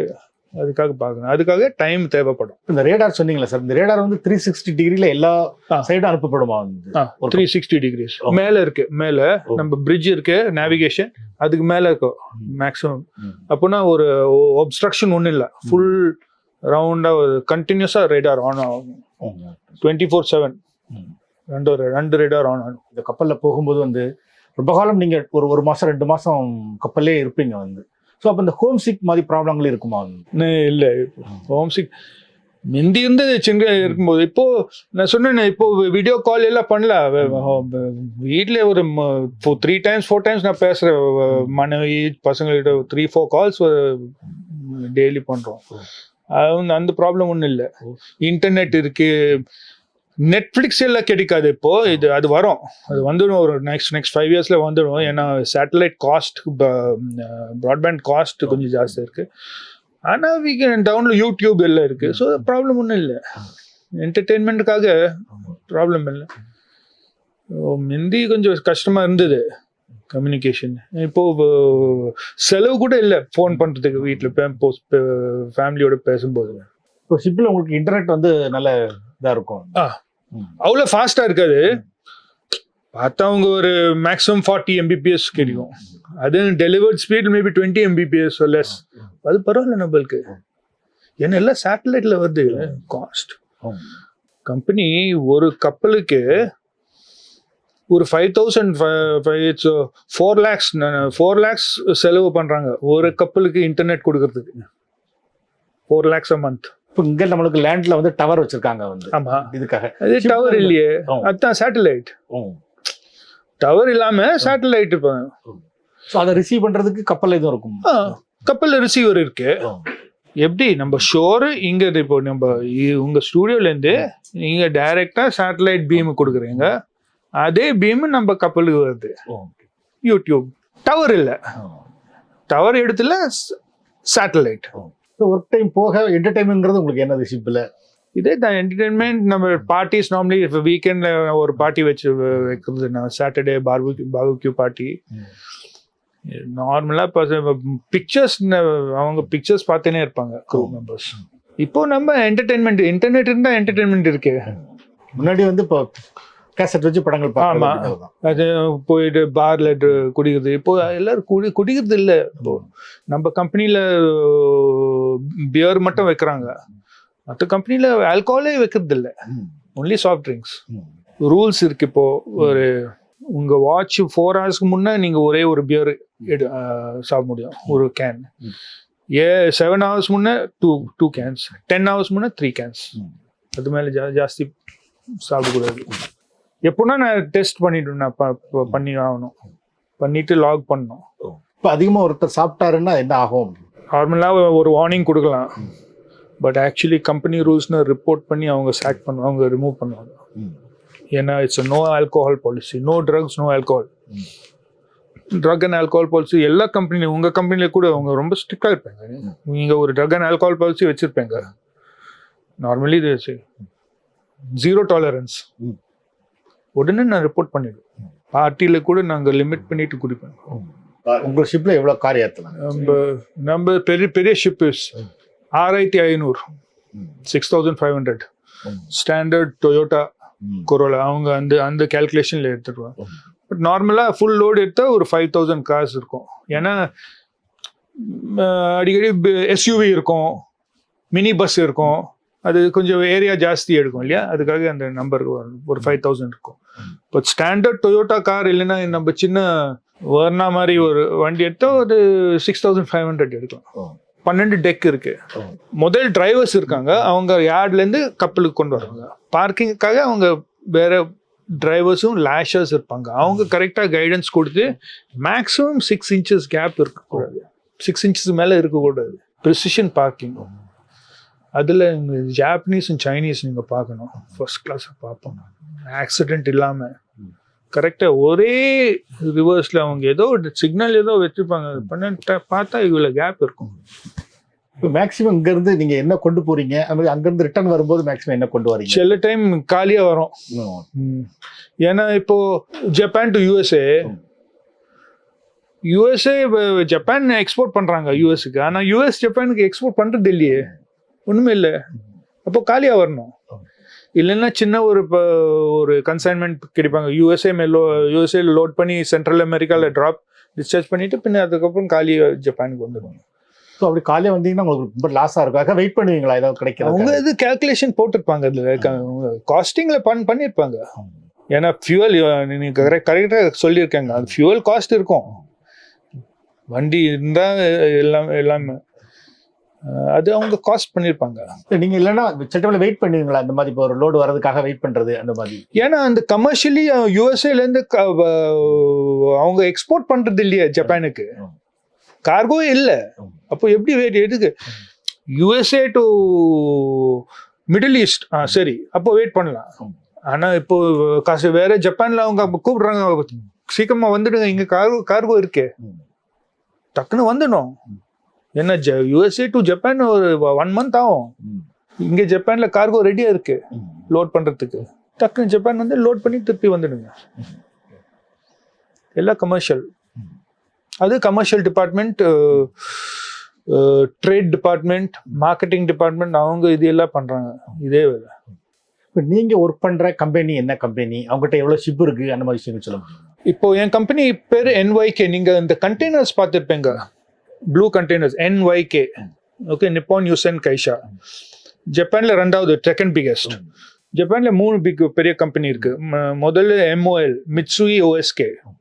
2வது NYK என் கம்பெனி. 3வது K லைன். NYK ஒரு 850 ஷிப்ஸ் வச்சிருப்பாங்க, 850. MOL ஒரு 900 வச்சிருப்பாங்க. K லைன் ஒரு 600 700 வச்சிருப்பாங்க. பெரிய கம்பெனிஸ். இதில் ஒரு 850 சொன்னால் ஒரு கார் கேரியர்ஸ் ஒரு 150 இருக்கும், டேங்கர்ஸ் ஒரு 300, பல்க் கேரியர்ஸ் 150, பின்ன கேஸ் டேங்கர்ஸ் LNG அதுவும் ஒரு 100 150 இருக்கும். எல்லாம் சேர்த்து ஒரு 850 இருக்கும். வேர்ல்டில் நம்பர் 3 இல்லைன்னா நம்பர் 4 இருக்கும்.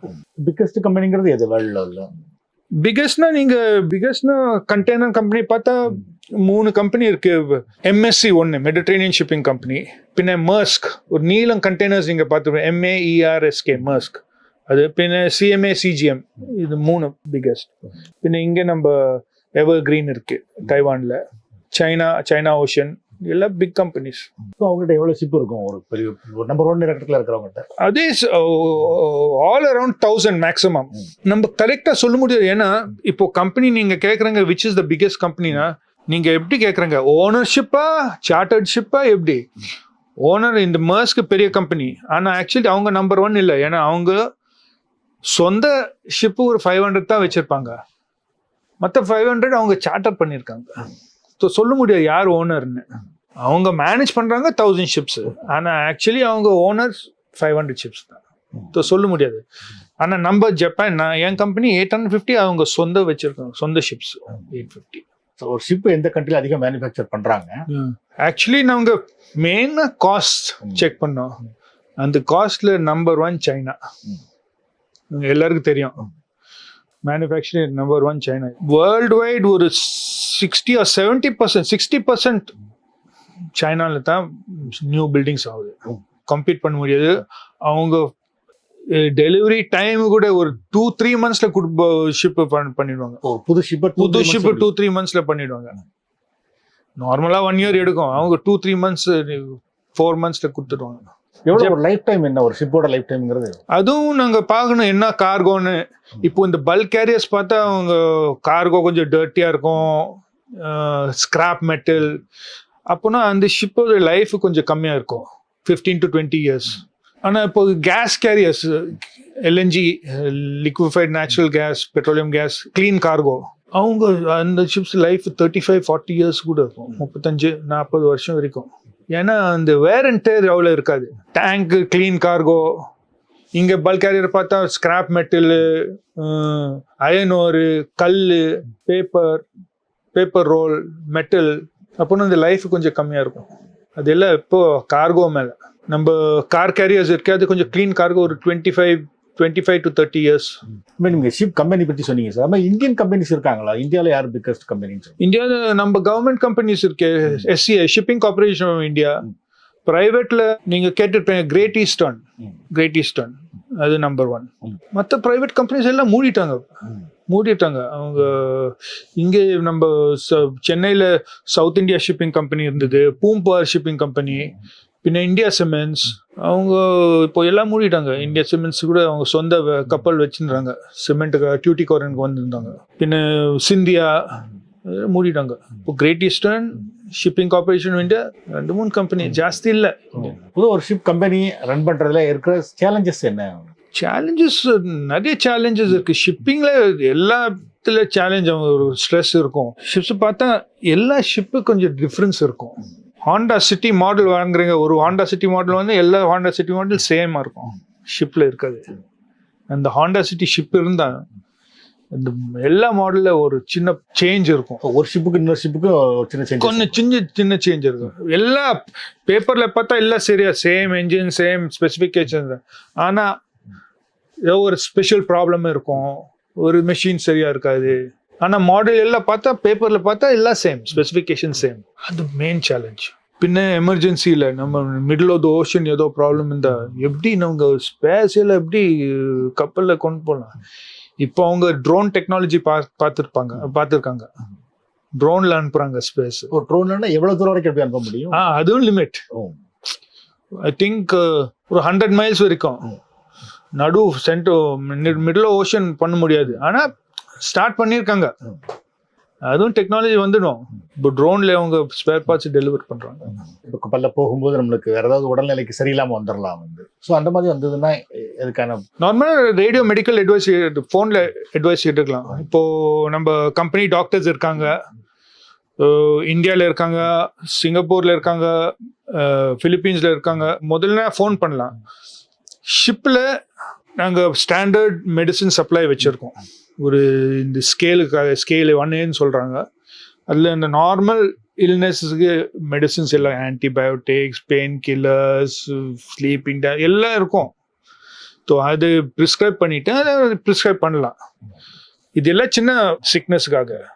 பெரிய பிரச்சனை இருந்தால் நாங்கள் ஷிப்பு டைவர்ட் பண்ணி அங்கே ஹாஸ்பிட்டல் அட்மிட் பண்ணோம். அண்டு திருப்பி ஹோம் கண்ட்ரி ரிட்டர்ன் பண்ணோம். அதெல்லாம் பார்த்துட்டு இந்த சுச்சுவேஷன் பார்த்துட்டு நாங்கள் பண்ணலாம். ஆனால் பிளான் இருக்கு. என்னன்னு ஆன்போர்ட் ட்ரீட்மெண்ட் முதல்ல பேசிட்டு அவங்க என்ன ப்ரிஸ்கிரைப் பண்ணுவாங்க. அந்த மெடிசின்ஸ் இருந்தால் பரவாயில்ல, இல்லைன்னா டைவர்ட் பண்ணலாம், இல்லைன்னா வெயிட் பண்ணலாம் நெக்ஸ்ட் போர்ட்டுக்காக. ஒரு 2 days 3 days இருந்தால் வெயிட் பண்ணலாம். No problem. எமர்ஜென்சி இல்லாமல். ஏதோ எமர்ஜென்சி இருந்தால் கொஞ்சம் ப்ராப்ளம் இருக்கும். இதெல்லாம் ஒரு வேர்ஸ்ட் கேஸ் சினாரியோ அவங்க ஹெலிகாப்டர் அனுப்புவாங்க, அது கோஸ்ட் கார்டு அனுப்புவாங்க. அதுவும் நம்ம ஒரு டிஸ்டன்ஸ் லிமிடேஷன் ஒரு 300-400 மைல்ஸ் இருக்கு. என்ன ஹெலிகாப்டர் அவ்வளோ டிஸ்டன்ஸ் கெப்பாசிட்டி இருக்காது ஏர்பிளேன் மாதிரி. ஒரு 200 or 300 மைல்ஸ் லிமிட் இருக்கும். ஹெலிகாப்டர் அனுப்புவாங்க, கவர்ட் பை இன்சூரன்ஸ். பிரச்சனை ஒன்றும் இல்லை, நம்மளுக்கு செலவு ஒன்றும் இருக்காது. இப்போ எனக்கு ஏதோ ப்ராப்ளம் இந்த ஆன்போர்ட் இருந்தது, எல்லா கம்பெனி செலவு பண்ணுவாங்க. ஈவன் இஃப் யூ ஆர் ஆக்சிடென்ட்ல இறந்துட்டார் ஆன்போர்டு, காம்பன்சேஷன் எல்லாம் கம்ப்ளீட் இன்சூரன்ஸ் கவரேஜ் இருக்கு. சடன் டெத் ஏதாவது இருந்துக்கலாம், ஒரு ஹார்ட் அட்டாக் மாதிரி விஷயங்கள். அந்த மாதிரி திடீர்னு ஒரு டிராவலில் இறந்துட்டார் அப்படின்னா என்ன பண்ணுவீங்க? எக்ஸ்போர்ட் வரைக்கும் ஃப்ரீசரில் வச்சு அதை எக்ஸ்போர்ட்டில் ஆஃப்லோட் பண்ணோம். அவங்க என்ன ஃபார்மாலிட்டிஸ் அவங்க தான் சொல்லுவாங்க கரெக்டாக. ஆனால் வேற வழி இல்லையே, டைவர்ட் பண்ணுற பிரயோஜனம் இல்லை. இறந்துட்டாரு, சிக்னஸுக்காக டைவர்ட் பண்ணலாம். ஆனால் அவர் இறந்துட்டாரு, இப்போ எக்ஸ்போர்ட் வரைக்கும் நம்ம ஃப்ரீசரில் வைக்கலாம். ஸோ எக்ஸ்போர்ட் ரீச் பண்ணுறதுக்கு 10 days 20 days ஆகுதுன்னா கூட அதான் ஃப்ரீசரில் வச்சா பிரச்சனை இல்லைல்ல. ஃப்ரீசர் இருக்கே, ஒரு ஃப்ரீசர் ரூம் காலி பண்ணிட்டு பாடி அங்கே வைக்கணும். அது இல்லை, ரூல்ஸ் எல்லாம் இருக்கு, நம்மளுக்கு செக்லிஸ்ட் எல்லாம் இருக்கு, பாடி பேக்கும் இருக்கு நம்ம கிட்ல. இது வரைக்கும் ஆகல எனக்கு லக்கி. ஆனால் சிக்னஸ் ஏதோ ஆக்சிடென்ட்டோ ஆகுனா ரொம்ப பிரச்சனை நம்மளுக்கு. ஏன்னா டாக்டர் இல்லையே. ஆக்சிடென்ட்னா என்ன மாதிரி ஆக்சிடென்ட்கள் நடக்கலாம்? வேலை பண்ணும்போது ஏதோ மெயின்டெனன்ஸ் ஓவரால், நம்ம கட்டர் யூஸ் பண்ணும்போது ஹேண்ட் கட் பண்ணுவாரு, ஹேண்ட் கட்டர் யூஸ் பண்ணி அங்கே பார்க்குறாரு, பேஷண்ட் இருக்காரு, சிகரெட் அடிக்கிறாரு, கிளவுஸ் போடாமல் அவர் வேலை பண்ணுறாரு சேஃப்டி இல்லாமல். ஆக்சிடென்ட்ஸ் ஆகும் நம்ம ஃபேக்ட்ரி மாதிரி. இப்போ சிகரெட் மாதிரி விஷயங்கள் குடிக்கும்போது அதில் என்ன, இப்போ என்ன நிறைய பெட்ரோல் இருக்குது வந்து, அதுவும் நாங்கள் ஃபிக்ஸ்ட் ஏரியாஸ் இருக்குது ஷிப்பில். எல்லா இடத்துல ஸ்மோக்கிங் ரூம்ஸ் இருக்குது, ஸ்மோக்கிங் ஜோன்ஸ். ஸ்மோக்கிங் ஒரு 4-5 இடம் இருக்கும். அது எல்லாம் ஸ்ட்ரிக்டாக இருக்காங்க. ஏன்னா காசில் பெட்ரோல் இருக்கு, ஃபுல் டேங்க் இல்லை, குவார்ட்டர் டேங்க் கம்மி இருக்கு. ஆனால் பெட்ரோல் இருக்கு. ஏதோ லீக் இருந்தா எப்போ பார்த்தாலும் நம்ம கார் ஷிப்ஸில் அந்த பெட்ரோல் ஸ்மெல் இருக்கு, பெட்ரோலும் ரப்பர் ஸ்மெல். ஸோ ஏரில் அதோட கேஸ் இருக்கும். வந்து நாங்கள் கண்டினியூஸாக நாங்கள் வென்டிலேஷன் ஃபேன் ஓடுது ஒரு 15 hours டெய்லி சர்க்குலேட் பண்ணுறதுக்கு. ஸோ வாட்டரில் இப்போ நீங்கள் ஃபுட்டு பற்றி சொன்னீங்க சார், அது மாதிரி வாட்டர் எவ்வளோ எடுத்துகிட்டு போவீங்க? வாட்டர் இப்போ நாங்கள் ரிவர்ஸ் ஆஸ்மோசிஸ், நம்ம ஆக்வாகார்ட் மாதிரி கென்ட் ஆரோ இருக்கு அதே மாதிரி. ஆனால் பெரிய மெஷின் நாங்கள் வச்சுருக்கோம். சால்ட் வாட்டர் கன்வெர்ட் பண்ணிட்டு ஃப்ரெஷ் வாட்டர் நாங்கள் பண்ணுறோம்.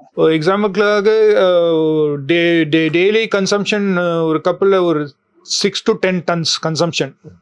என்ன குக்கிங், குளிக்கிறதுக்கு, வாஷிங் எல்லாம் நாங்கள் ஒரு 12 to 15 tons மேனுஃபேக்சர் பண்ணலாம், 20 tons வரைக்கும். ஏதோ எமர்ஜென்சி இருந்தால் வாங்கலாம், போர்ட்லேயே வாங்கலாம், அது ப்ராப்ளம் ஒன்றும் இருக்காது. சில கப்பில் அந்த மெஷின் ஒர்க் ஆகல, கெப்பாசிட்டி இல்லை, கன்சம்ஷன் 10 ton, ஆனால் மெஷின் ஒரு 6 ton தான் மேனுஃபேக்சர் பண்ணுறாங்க. அவங்க போயிட்டு அவங்க வாங்குறாங்க ஃப்ரெஷ் வாட்டர். ஆனால் ப்ராப்ளம்னா போர்ட்டில் இந்த தண்ணி அவ்வளோ பியூராக இருக்காது. என்ன தண்ணி எங்கேருந்து வருதுன்னு தெரியல. ஏன்னா இந்த கப்பில் பண்ணுற தண்ணி fresh pure water, salt remove பண்ணிட்டு பியூராக இருக்கு. சார் இப்போ சொன்னீங்க, இப்போ வந்து வாட்டர் பியூரிஃபையர்லாம் ரொம்ப டெக்னாலஜி நிறைய வந்துடுச்சு வந்து, ஆனால் முன்னாடியே வாட்டர் பியூரிஃபையர்லாம் கிடையாது வந்து. ஸோ அந்த மாதிரி நேரங்கள்லாம் எப்படி அதை மெயின்டைன் பண்ணாங்க? அப்போ கூட டெக்னாலஜி இருந்தது. இந்த வாட்டர், இந்த ரிவர்ஸ் ஆஸ்மோசிஸ் ப்ராசஸ் இல்லை, அந்த டைமோட டெக்னாலஜி கூட இருந்தது, பிரச்சனை இல்லை. அப்போ 40s or 50sலேருந்து அவங்க வாட்டர் மேனுஃபேக்சர் பண்ணுறாங்க கப்பலில். ஆனால் இப்போ கொஞ்சம் ஈஸியாக இருக்குன்னு கெப்பாசிட்டி கொஞ்சம் ஜாஸ்தியாக இருக்குது. இப்போது இந்த ரிவர்ஸ் ஆஸ்மோசிஸ் வச்சுன்னு கெப்பாசிட்டி ஜாஸ்தியாக இருக்குது.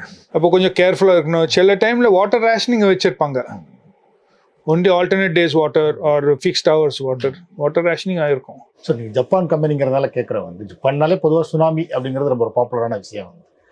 ஸோ சுனாமி அப்போ நீங்கள் அது மாதிரி விஷயங்கள் எதுவும் எதிர்கொண்டிருக்கீங்களா வந்து? சுனாமி ஆக்சுவலி நான் எக்ஸ்பீரியன்ஸ் ஆகலை. சுனாமி எஃபெக்ட் நீங்கள் போர்ட்டில் இருக்கும்போது தான் எஃபெக்ட் இருக்கும். நான் சுனாமி டைமில் நான் கடலில் இருந்தேன், அது எஃபெக்ட் ஒன்றும் இருக்காது.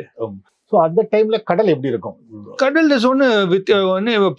ஒன்று பார்க்க முடியாது. இந்த ஷோர் கிட்ட தான் இங்கே பார்க்க முடியும். ஏன்னா இந்த ஹைட் ஜாஸ்தியாக இருக்கும், இந்த தண்ணி உள்ளே வரும். கடல்ல தண்ணி தான் எங்கே பார்த்தா தண்ணியாக இருக்கு. இல்லை இருக்காது. லைட்டாக இருக்கும், ஆனால் தெரியாது நம்மளுக்கு. போட் கிட்ட போட்லேருந்து எவ்வளோ தூரம் வரைக்கும் அந்த அலை இருக்கும்? அது சொல்ல முடியாது இல்லையா, என்ன இன்டென்சிட்டி எப்போ எங்கேருந்து ஸ்டார்ட் பண்ண. இப்போ நீங்கள் நம்ம 2004 சுனாமி எங்கே இந்தோனேஷியாவில் ஸ்டார்ட் பண்ணிட்டு ஸ்ரீலங்கா சென்னை வரைக்கும் வந்தது இல்லையா.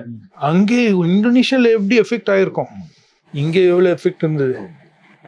நான் நாகப்பட்டினம் எல்லாம் பார்த்துருப்பேங்க. நீங்கள் ஒரு ஷிப்பு, ஒரு கடல் இருக்கிற ஷிப்புக்கு இப்போ சுனாமி இருக்கு, நம்மளை கிராஸ் பண்ணதுன்னு தெரியாது. எப்படி தெரியும்? பார்க்கறது தண்ணி தான் பார்க்கலாம், பில்டிங்ஸ் ஒன்று பார்க்கறது இல்லையே. இல்லை தண்ணி கடலுக்கு உள்ள கூட தண்ணியில் ஒரு சேஞ்சஸ் இருக்காது. தண்ணி ரைஸ் ஆகும்னா கப்பலும் ரைஸ் ஆகும். சாதாரண ஆட்களை விட ஒரு நார்மல் டிரைவர் நிறைய டிராவல் பண்ணுவார் அப்படிங்கிற மாதிரி ஒரு கப்பல் கேப்டனா நீங்கள் நிறைய நாடுகளுக்கு டிராவல் பண்ணியிருப்பீங்க. ஸோ இப்படி போனதில் உங்களுக்கு பிடிச்ச நாடு எது? ஆக்சுவலி நீங்கள் பார்த்தா எல்லா கண்ட்ரீஸில் ஒரு யூனிக் கேரக்டரிஸ்டிக் இருக்கும். எனக்கு ஆஸ்திரேலியா, நியூசிலாண்டு நல்லா பிடிச்சது. பின்ன சவுத் அமெரிக்கா. சவுத் அமெரிக்கான்னு பார்த்தா நம்ம இந்தியா மாதிரி கொஞ்சம் கோவா மாதிரி அவங்க ஃப்ரீயாக இருப்பாங்க, என்ஜாய் லைஃப் மாதிரி. ஆஸ்திரேலியா, நியூசிலாண்டு அவங்க தனியாக ஒரு கார்னரில் இருக்காங்க, சின்ன பாப்புலேஷன், க்ளீனாக இருக்கு. நான் ஆஸ்திரேலியா ஒரு வருஷம் நான் இருந்தேன். என் மாஸ்டர்ஸ் அங்கே நான் படிச்சிருக்கேன் மெல்பர்னில். அப்போது நினச்சேன் என்ன ஆஸ்திரேலியா சிட்டிசன்ஷிப் எடுக்கலான்னா பார்த்தேன், கேன்சல் பண்ணிட்டேன். ஆனால் நல்ல இடம், குவாலிட்டி ஆஃப் லைஃப். இப்போ நான் போர்ட்ஸ் பார்த்தா எல்லா போர்ட்ஸ் நிறைய நல்ல போர்ட்ஸ் இருக்குது. இப்போ எல்லா போர்ட்ஸில் நிறைய டெக்னாலஜி. சில போர்ட்ஸில் யூரோப்பில் பார்த்தா அவங்க ரிமோட் டிரைவரே இல்லை, கண்டெய்னர் ட்ரக்கு மேலே உட்காருது, ட்ரக்கு ஆட்டோமேட்டிக்காக போகுது டிரைவர் இல்லாமல். அது எல்லாம் 20 years முன்னே. இப்போ எப்படின்னு இருக்குன்னு தெரியல, எல்லாம் ஆட்டோமேஷன். அதுக்கப்புறம் எல்லாம் நல்ல எல்லா போர்ட்ஸில் ஏதோ நைஸ் டிஃப்ரெண்ட்டாக இருக்கும். இப்போ என் லைஃப்பில் நான் ஒரு 75 countries பார்த்துருப்பேன், 75 to 100 countries. ஆனால் இது வரைக்கும் நான் ரஷ்யா வரைக்கும் போகல. ரஷ்யா பார்க்கல, டர்க்கி பார்த்துக்கேன். ரஷ்யா வேற ஒரு 2-3 countries சவுத் அமெரிக்காவில் பார்க்கல, ஆஃப்ரிக்காவில் சில கண்ட்ரிஸ் பார்க்கல. எந்த மாதிரி டைமில் நீங்கள் ஊருக்குள்ளே போவீங்க? அந்த ஷிப் போர்ட்டுக்கு வந்த பிறகு இப்போ தினம் நிற்கும் அப்படின்னு தெரிஞ்சதுன்னா போவீங்க? போகலாம். ஆனால் நான் இப்போ சொன்னேன், இப்போ கார் கேரியர்ஸ் ஒரு மார்னிங் டு ஈவினிங் ஆப்ரேஷன். காலையில் 8 o'clock ஸ்டார்ட் பண்ணுவாங்க, ஈவினிங் ஒரு 5-6 மணிக்குள்ளே முடிச்சுட்டு கிளம்பிடலாம். டைம் இல்லை. அந்த டைமில் ஒரு 8-10 மணி நேரத்தில் நீங்கள் ப்ரொவிஷன் வாங்கணும், ரிப்பேர் ஆகணும், ஸ்டோர்ஸ் வரும், வேற இன்ஸ்பெக்ஷன் இருக்கும். இது எல்லாம் போர்ட்டில் தான் நடக்கணும். ஃப்ரெஷ் வாட்டர் வாங்கணும், ஃபியூல் எடுக்கணும். ஃபியூல்னா என்ன, நம்ம பெட்ரோல் டேங்க் ஒரு 5 minutes ஆகுது, 5 hours, 8 hours. இது எல்லாம் நம்ம போர்ட்டில் ஆகணும். அப்போது எல்லோரும் இப்போ பப்ளிக் நினைக்கிறாங்க ஷிப்பு போயிட்டு எல்லோரும் கிளம்புறாங்க வெளியே, பிக்சரு, பாரு, நைட் கிளப். இல்லை, முக்கியமான மேக்ஸிமம் ஒர்க் ஷிப் போர்ட்டில் இருக்கும்போது. ஏன்னா வேற எப்படி பண்ணுறது, நாங்கள் வேற வழி இல்லையே. ஷிப் மாதிரி விஷயங்கள் பார்த்தீங்கன்னா முன்னாடி முழுக்க ஆண்கள் சம்மந்தப்பட்ட விஷயங்கள், அந்த பெண்கள் வேலைகளுக்கே இருக்க மாட்டாங்க. இப்போ அவங்களாம் வர ஆரம்பிச்சிட்டாங்க. எந்த மாதிரி ஒர்க்குகளுக்கெல்லாம் பெண்கள் வர? எல்லா டிபார்ட்மெண்ட்ஸ், எல்லா டிபார்ட்மெண்ட் மேக்ஸிமம் அவங்க யூரோப்ல ஸ்டார்ட் பண்ணியிருக்காங்க. இப்போ ஜப்பான்ல கூட ஜப்பான் நார்மலா இந்த லேடிஸ் அவங்க ஒர்க் பிளேஸ்ல அவங்க கொஞ்சம் ரெஸ்ட்ரிக்ட் பண்ணியிருக்காங்க. ஆனால் இப்போ நம்ம கம்பெனி கூட இருக்காங்க. ஆனால் ஃபர்ஸ்ட் அவங்க யூரோப்ல ஸ்டார்ட் பண்ணாங்க, யூரோப் USA. இப்போ USA பார்த்தா நிறைய பைலட்ஸ் எல்லாம் லேடி பைலட்ஸ் இருக்காங்க, ரொம்ப சக்சஸ்ஃபுல்லாகவும் இருக்காங்களா? சக்சஸ்ஃபுல். சிங்கப்பூர்ல பார்த்தா நிறைய லேடி பைலட்ஸ் இருக்காங்க, வெரி சக்சஸ்ஃபுல். சார், ஆஸ்திரேலியாவில் நீங்கள் என்னன்னு சொன்னீங்க, ஆஸ்திரேலியானாலே நம்மளுக்கு கிரிக்கெட் மேட்ச் ரொம்ப பாப்புலர் வந்து. ஸோ அங்கே இருக்கிற காலங்களில் நீங்கள் போயிருக்கீங்களா, மேட்ச்லாம் பார்த்துருக்கீங்களா? எங்கே இருந்தீங்க நீங்கள்? நான் ஆக்சுவலி மெல்பர்ன் கிரிக்கெட் கிரவுண்ட் கிட்ட தான் நான் தங்கியிருந்தேன். கிரிக்கெட் மேட்ச் நான் பார்த்துருக்கேன், டெஸ்ட் மேட்ச் நான் பார்க்கல. லோக்கல் நம்ம ஷெஃபீல்ட் ஷீல்டுன்னு சொல்லுவாங்க, நம்ம ரஞ்சி ட்ராஃபி மாதிரி இங்கே ரஞ்சி ட்ராஃபி சொல்லுவாங்க, அங்கே ஷெஃபீல்ட் ஷீல்டு, எல்லாம் பெரிய பெரிய பிளேயர்ஸ் இருக்காங்க. அதுக்காக நான் போயிட்டு பார்த்துருக்கேன். பின்ன லோக்கலாக ஒரு ஆஸ்திரேலியன் ரூல்ஸ் ஃபுட்பால் அவங்க விளாடுவாங்க, ரக்பி மாதிரி. அதுவும் நான் மெல்பர்ன் கிரிக்கெட் கிரவுண்டு போயிருக்கேன். அங்கே நல்ல ஜாலியாக இருப்பாங்க அவங்க. ஃபுல் ஸ்வெட்டர்ஸும் இந்த டவல்ஸு எல்லாம் வாங்கிட்டு எவ்வளோ பணம் செலவு பண்ணுறாங்க அவங்க இது வாங்குறதுக்கு. இந்த ஸ்வெட்டர் எல்லாம் பார்த்தா $100-150 இருக்கும். இல்லை க்ரௌட் ஃபுல் க்ரௌட். மெல்பர்ன் அவங்க சொல்லுவாங்க one of the most liveable cities in the world. ஏன்னா அவங்க மெல்பர்னில் நம்ம சில சிட்டிஸ் இருக்கு, மெல்பர்ன், வான்கூவர், லண்டனில் நிறைய mixed population, Indians, Egyptians, Lebanese, எல்லா நேஷனாலிட்டிஸ். மெல்பர்னில் Greeks, second highest population of Greeks மெல்பர்னில். அந்த மெல்பர்ன் அதுக்காக அந்த கல்ச்சரல் மிக்ஸ் வச்சுட்டு Melbourne one of the most liveable சிட்டிஸ்ன்னு சொல்லுவாங்க. இப்போ பார்த்தாலும் ஏதோ ஃபெஸ்டிவல், கண்ட்ரி ஃபெஸ்டிவல்ஸ் நடந்துருக்கா. கிரிக்கெட் ஸ்போர்ட்ஸ் கூட Melbourne number 1 sports capital of Australia. And country கூட பார்த்தா பெரிய கண்ட்ரி, அண்ட் பாப்புலேஷன் 20 மில்லியன். சென்னையில் ஒரு 15 மில்லியன் இருக்கும், 20 மில்லியன் ஆஸ்திரேலியா. இவ்வளோ பெரிய கண்ட்ரி, ஆனால் எல்லாம் கோஸ்டில் தான் இருக்காங்க. நடுவில் பார்த்தா டெசர்ட். அங்கே டெசர்ட். நான் மெல்பர்ன்லேருந்து நான் பிரிஸ்பேன் ஒரு டிரைவிங் ட்ரிப்பு போனேன். நைட்டில் பார்த்தா ஒரு வண்டியும் பார்க்க முடியாது. ஒரு half an hour 45 minutes அப்படியே டெசர்ட் வண்டி ஓட்டினே ஒரு 2 ஹவர்ஸ்க்கு அப்புறம் அந்த லைட் கூட சரியாக பார்க்க முடியாது. பார்த்தா அந்த லைட் ஹெட்லாம்ப் மேலே அந்த இன்செக்ட்ஸ் இருக்கு ஒட்டி இருக்கும், அது எல்லாம் க்ளீன் பண்ணிட்டு இருக்கும். நியூசிலாந்து அது ஐசோலேட்டட் ஒரு கண்ட்ரி இருக்கு, அது சின்ன கண்ட்ரி. ஆனா மெயின் எக்ஸ்போர்ட் என்ன நியூசிலாண்ட்லேருந்து? Dairy products, would. நான் அங்கேருந்து வுட் லோட் பண்ணியிருக்கேன். இவ பார்த்தா அந்த பேர்த் ஒரு 5-6 கப்பல் லைனா டாக்ஸி மாதிரி இருக்கும். அவ்வளோ வுட்டு நீங்கள் இந்த இவ்வளோ சின்ன கண்ட்ரிலேருந்து இவ்வளோ வுட்டாக இருக்கும். நீங்கள் கம்ப்ளீட் ஜெட்டியில் வுட் பார்த்தா டிஸ்டன்ஸ் வரைக்கும். நியூசிலாந்து மெயின் எக்ஸ்போர்ட் இந்த ஹை குவாலிட்டி வுட், பின்ன dairy products, butter, milk, cheese. நியூசிலாண்டில் இது ப்ராப்ளம் ஒன்றும் இருக்காது. நீங்கள் கேட்டிருக்கிறது நியூஸில் வரமாட்டாங்க, அவங்க பேசாமல் அவங்க பாட்டு இருக்காங்க. வார், ஃபைட்டிங், பாலிட்டிக்ஸ் ஒன்றும் இல்லை. ஆஸ்திரேலியா கொஞ்சம் இருக்காங்க, நியூசிலாண்ட் குவாய்ட்டாக இருப்பாங்க. நல்ல குவாலிட்டி ஆஃப் லைஃப், தங்கிறதுக்கு கொஞ்சம் நல்ல ஜாப் இருக்கணும். நீங்க ஒர்க் பண்றது வந்து இந்த கார்கோ ஷிப்பு. ஸோ பட் இதுலயும் ஃபேமிலியோட இருக்க முடியுமா? அதுவும் கம்பெனி டு கம்பெனி. நம்ம கம்பெனி அலவுட். ஆனா இப்போ இந்த ரெட்ஸி போற இடம் இல்லையா, ப்ராப்ளம் இருக்கு. அதுக்காக அவங்க நிப்பாட்டி இருக்காங்க. உங்க கப்பல் fix route, Japan to USA ரூட்ல இருந்தா ஃபிக்ஸ்ட் ரூட்டு ஜாயின் பண்ணலாம்.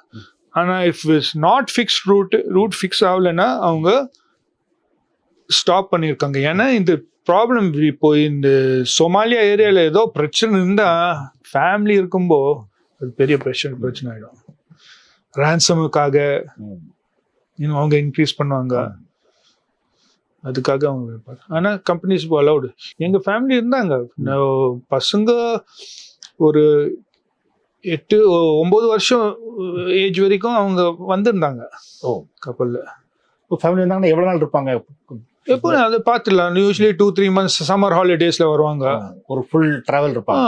2 months. நார்மலாக பெரிய கம்பெனிஸ் அவங்க டிக்கெட்டு செலவு அவங்க கம்பெனியை பார்த்துடுவாங்க. செலவு ஒன்றும் இருக்காது, ஆன்போர்டும் செலவு ஒன்றும் இல்லை. நல்ல பசங்கள் நல்லா எல்லா கேபினுக்கு போயிட்டு கொக்கோ கோலா குடிப்பாங்க, ஐஸ்கிரீம், பிக்சர்ஸ், வேலை இல்லை அவங்களுக்கு, ரிலாக்ஸ். ஒரு டூர் போயிட்டு வந்துட்டு அடுத்த டூர் கட்டில் எவ்வளோ நாள் கேப் எடுத்துக்குவீங்க? அதான் நார்மலாக நான் இப்போ ஒரு 3-4 months கப்பலில் வேலை பண்ணால் ஒரு 2.5-3 months நான் லீவ் எடுப்பேன் யூஸ்வலி. இப்போ நான் ஒரு 6-7 months நான் பண்ணியிருக்கேன் கப்பலில். அதுக்காக நான் ஒரு 6 months வீட்டில் உட்காரலான்னு பார்க்குறேன். Okay okay. ஸோ இந்த 6 months நீங்கள் இருக்கிறதுக்கு அவங்க சேலரி கொடுத்துருவாங்க? இல்லை, ஆக்சுவலி நான் கான்ட்ராக்ட் தான் நான் எடுத்திருக்கேன். கான்ட்ராக்ட் முடிச்ச அப்புறம் என் சேலரி இருக்காது. ஓகே. ஆனால் சேலரி பரவாயில்ல. அவங்க இந்த லீவ், இந்த சேலரி இல்லாமல் அந்த பீரியட் எல்லாம் எடுத்து அவங்க சேலரி கொடுக்குறாங்க. ஸோ பிரச்சனை ஒன்றும் இல்லை, அது கால்குலேட் பண்ணிட்டு கொடுக்குறாங்க. ஸோ நிறைய விஷயங்கள் சொன்னீங்க, வந்து எல்லாமே எங்களுக்கு புதுசு, வந்து நாங்கள் எதுவும் கேள்விப்படாத விஷயங்கள். பார்வையாளர்களுக்கும் அப்படிதான் இருக்கும்னு நினைக்கிறோம். அந்த எப்போனா எனி டைம் நீங்கள் கூப்பிடுங்க, I will come at any time. N colleagues கூட இருப்பாங்க, ஐ கேன் பிரிங் தெம். அடுத்த வாட்டி you can bring colleagues also, maybe engineer, chief engineer also. பார்த்துக்கலாம். Thank you so much. Thank you. Thanks.